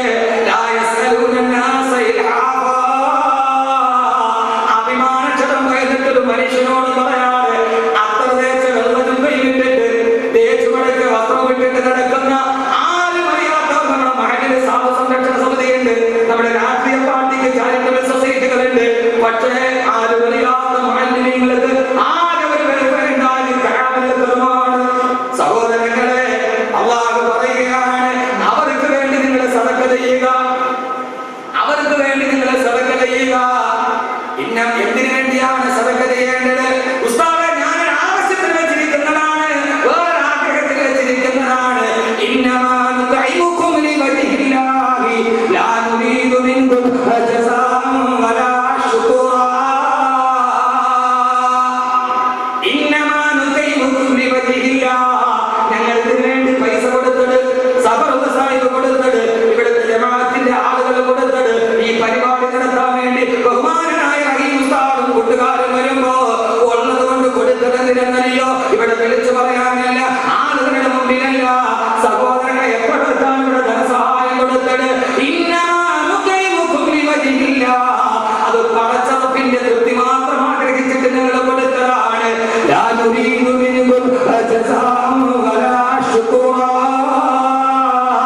അതുകൊണ്ട് നിങ്ങളുടെ പ്രതിഫലവും നിങ്ങൾ ആഗ്രഹിക്കുന്നില്ല, നിങ്ങൾ ഞങ്ങളെ സ്തുതിക്കണമെന്ന് ഞങ്ങൾ ആഗ്രഹിക്കുന്നില്ല. എന്തിനാണ് ഞങ്ങളത് കൊടുത്തതെന്നറിയോ? ഞാൻ പറയുന്നതല്ല, ആവശ്യമുള്ളവർ അല്പം കൊടുത്തിട്ടൊരു സദഖ കൊടുത്താ ആ സദഖയുടെ പ്രതിഫലം എന്താ നിങ്ങൾക്കറിയാമല്ലോ. നിങ്ങൾ കാണുന്ന ഈ അഹ്മദ് കബീർ എന്ന ഈ നീര് അല്ലാഹുവിന്റെ ഖുർആൻ പറയുന്നതാണ്. അല്ലാഹു പറഞ്ഞത് എന്തെന്നറിയോ? അങ്ങനെ നിങ്ങൾക്കൊന്ന് സദഖ കൊടുക്കാൻ കഴിയുമോ? രണ്ട് പ്രതിഫലമാണ് നിങ്ങൾക്ക്. ആ പ്രതിഫലം ദുനിയാവിലല്ല.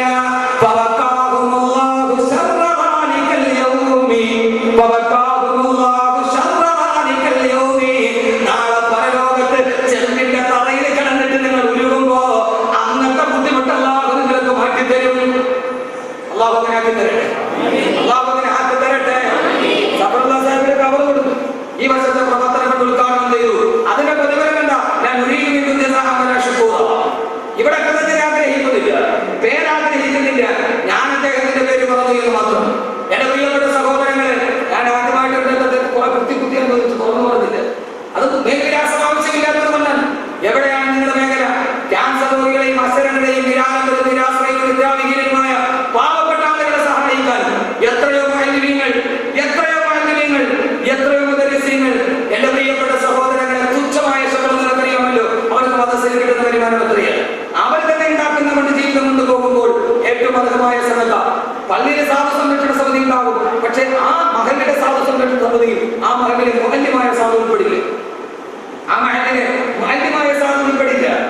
ഏറ്റവും വലിയ സാധുവായ ആളാണ്. പക്ഷെ ഖുർആൻ പറഞ്ഞ അവരാരുടെ മുന്നിൽ കൈ നീട്ടില്ല, അവരാരുടെ മുന്നിൽ കൈ നീട്ടില്ല. അവരാണ് നിങ്ങൾ പെരുന്നാളിന് റമളാനിലെ കയ്യിൽ വെച്ച് കൊടുക്കുമ്പോ നിറകണ്ണുകളുടെ ഏറ്റവും എന്ന് പറഞ്ഞിട്ട് തിരിച്ചു പോകുന്നത്. അള്ളാഹു ഒന്നാമത്തെ പതിവിലെ പൊന്നു സഹോദരിമാരെ ദുനിയാവിന്റെ ആഖിറത്തിൽ അന്നത്തെ ദിവസത്തെ എല്ലാ ബുദ്ധിമുട്ടുകളും അള്ളാഹു നമുക്ക് മാറ്റിത്തരും. അള്ളാഹു മാറ്റിത്തരട്ടെ, അള്ളാഹു മാറ്റിത്തരട്ടെ, അള്ളാഹു മാറ്റിത്തരട്ടെ. രണ്ട് വലക്കാഹും നദറതം വസുറൂറാ, വലക്കാഹും നദറതം വസുറൂറാ. നാളെ പരലോകത്ത് അവരെന്നെ കാണുമ്പോ നദറതൻ വസുറൂറാ, സന്തോഷത്തോടെ പടച്ചറപ്പിന്റെ നൂറ് കാണാൻ കഴിയുമെന്ന്. നാളെ പടച്ചറപ്പിനെ ഈ പാവപ്പെട്ടവർ നാളെ കാണാൻ കഴിയുമെന്ന്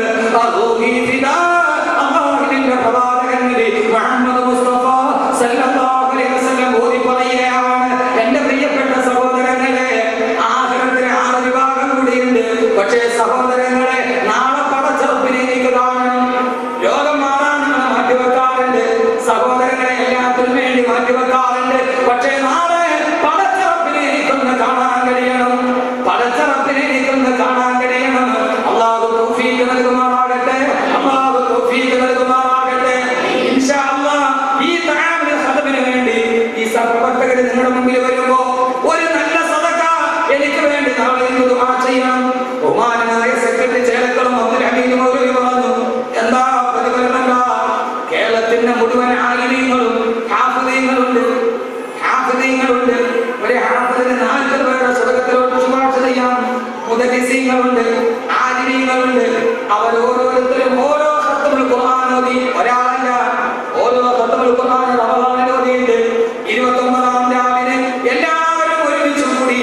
അള്ളാഹുവിനെ സമാധാനത്തോടെ കണ്ടുമുട്ടണം.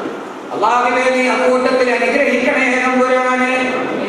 ആഖിറത്തിലാവുന്നവര് പറയണം, വലിയ വിഷയം.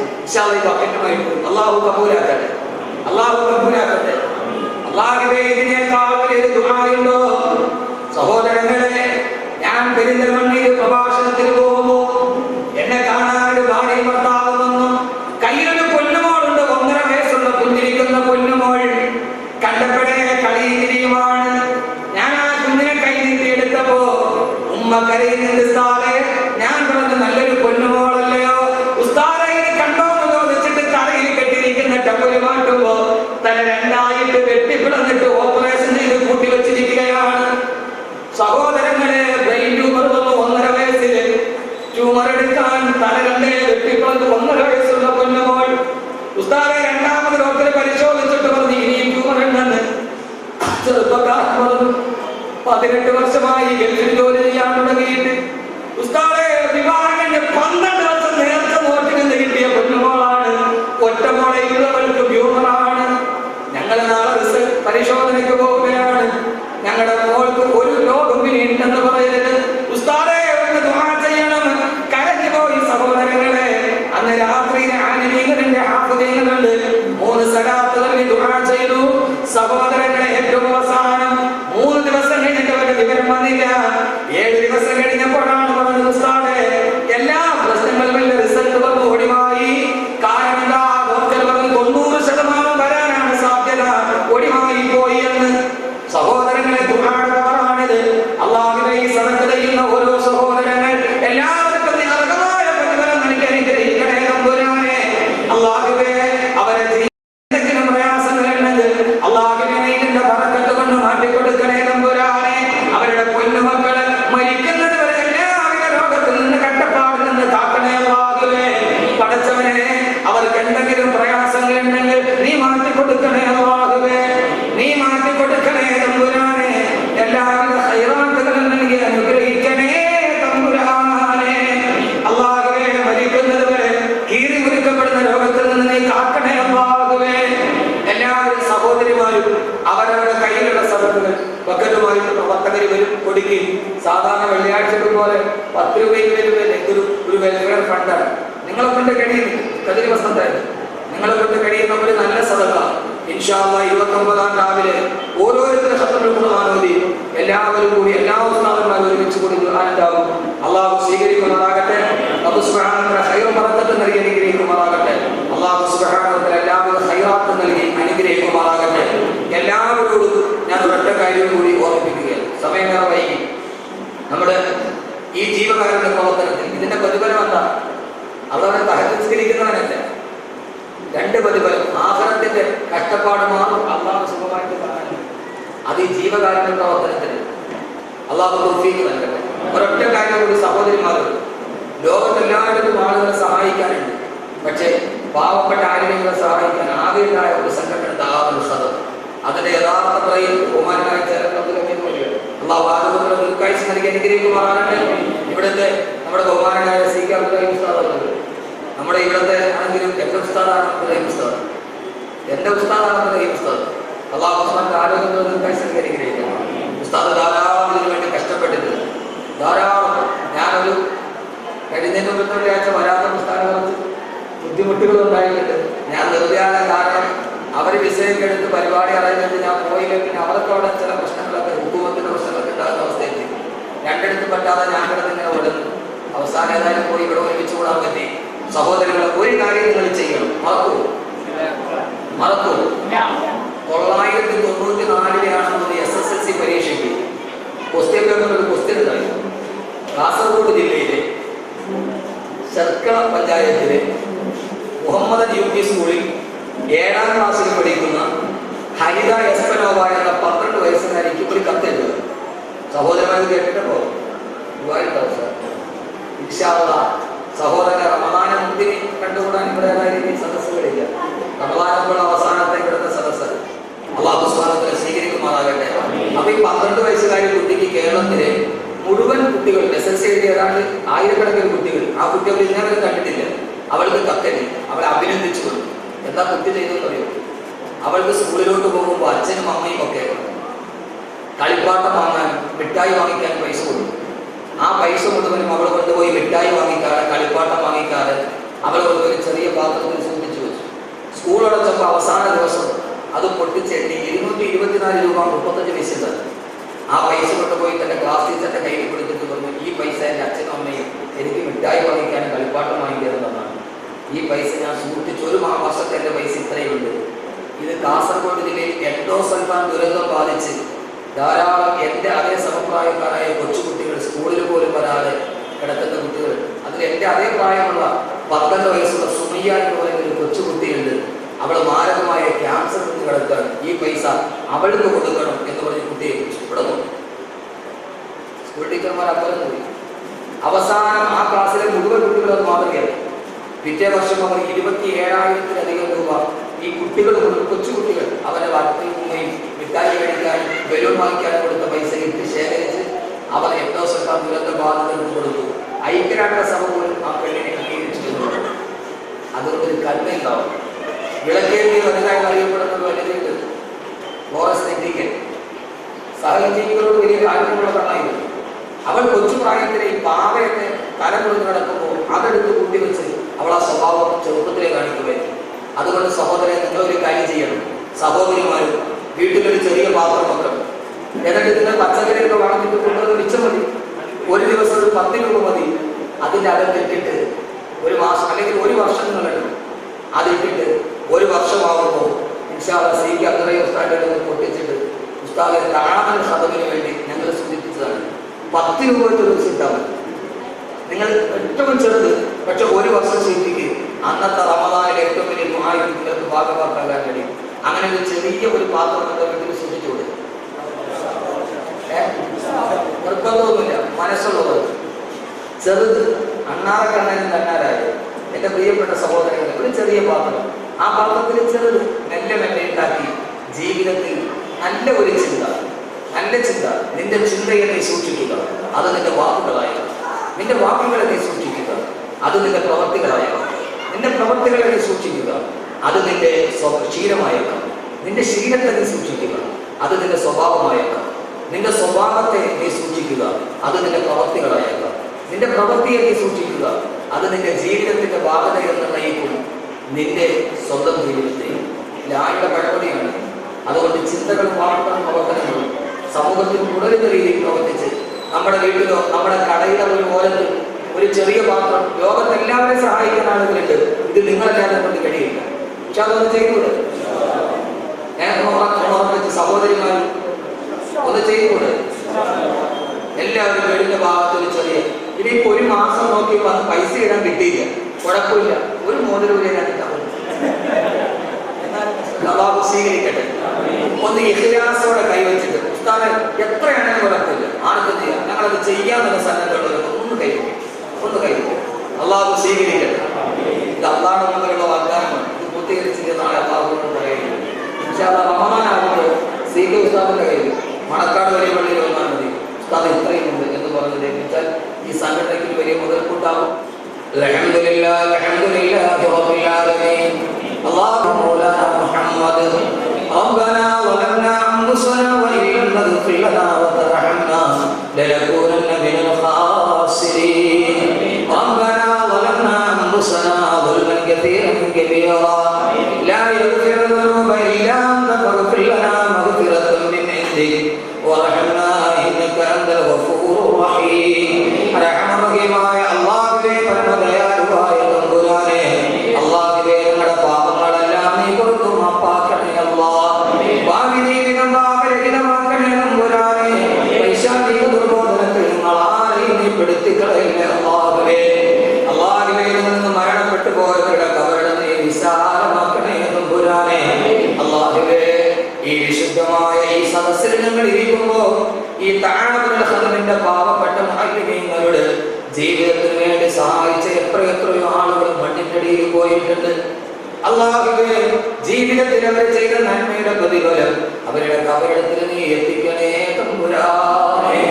എല്ലാവരും മറന്നുപോയ ഉലമാ സമൂഹത്തെ ഓർത്തവര് ഞങ്ങൾ ഈ സദസ്സിൽ നിന്ന് ഓർക്കുന്ന അല്ലാഹുവേ, പടച്ചവനെ, ഞങ്ങൾ ഇതിനെ സഹായിക്കുമ്പോൾ നാളെ ഞങ്ങളും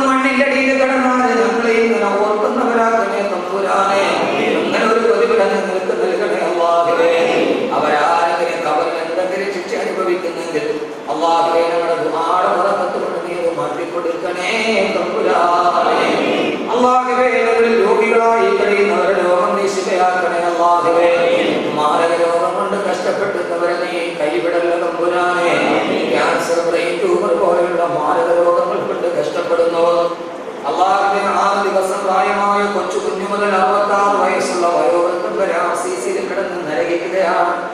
പണ്ട് പനി പടർന്ന് പിടിക്കുന്നത് പോലെ ക്യാൻസർ പടർന്ന് പിടിക്കുകയാണ്.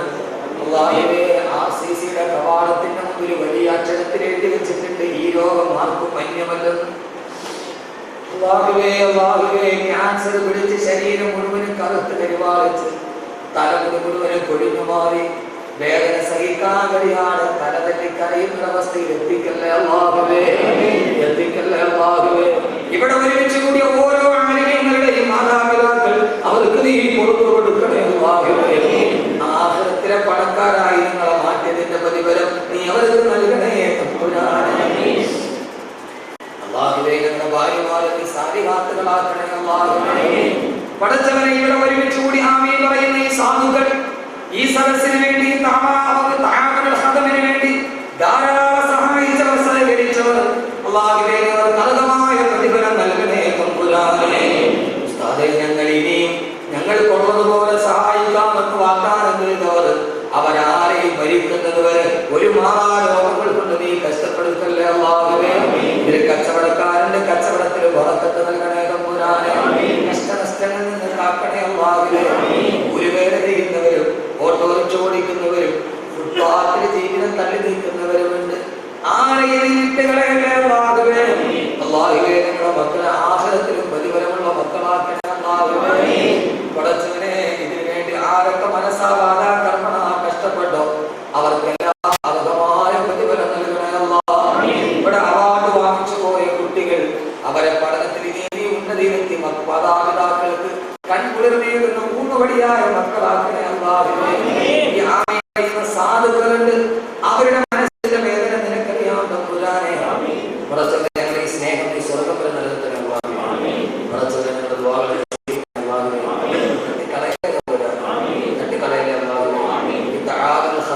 ആരൊക്കെ സഹായിക്കുന്നു അവരെ നീ സഹായിക്കണേ അല്ലാഹുവേ.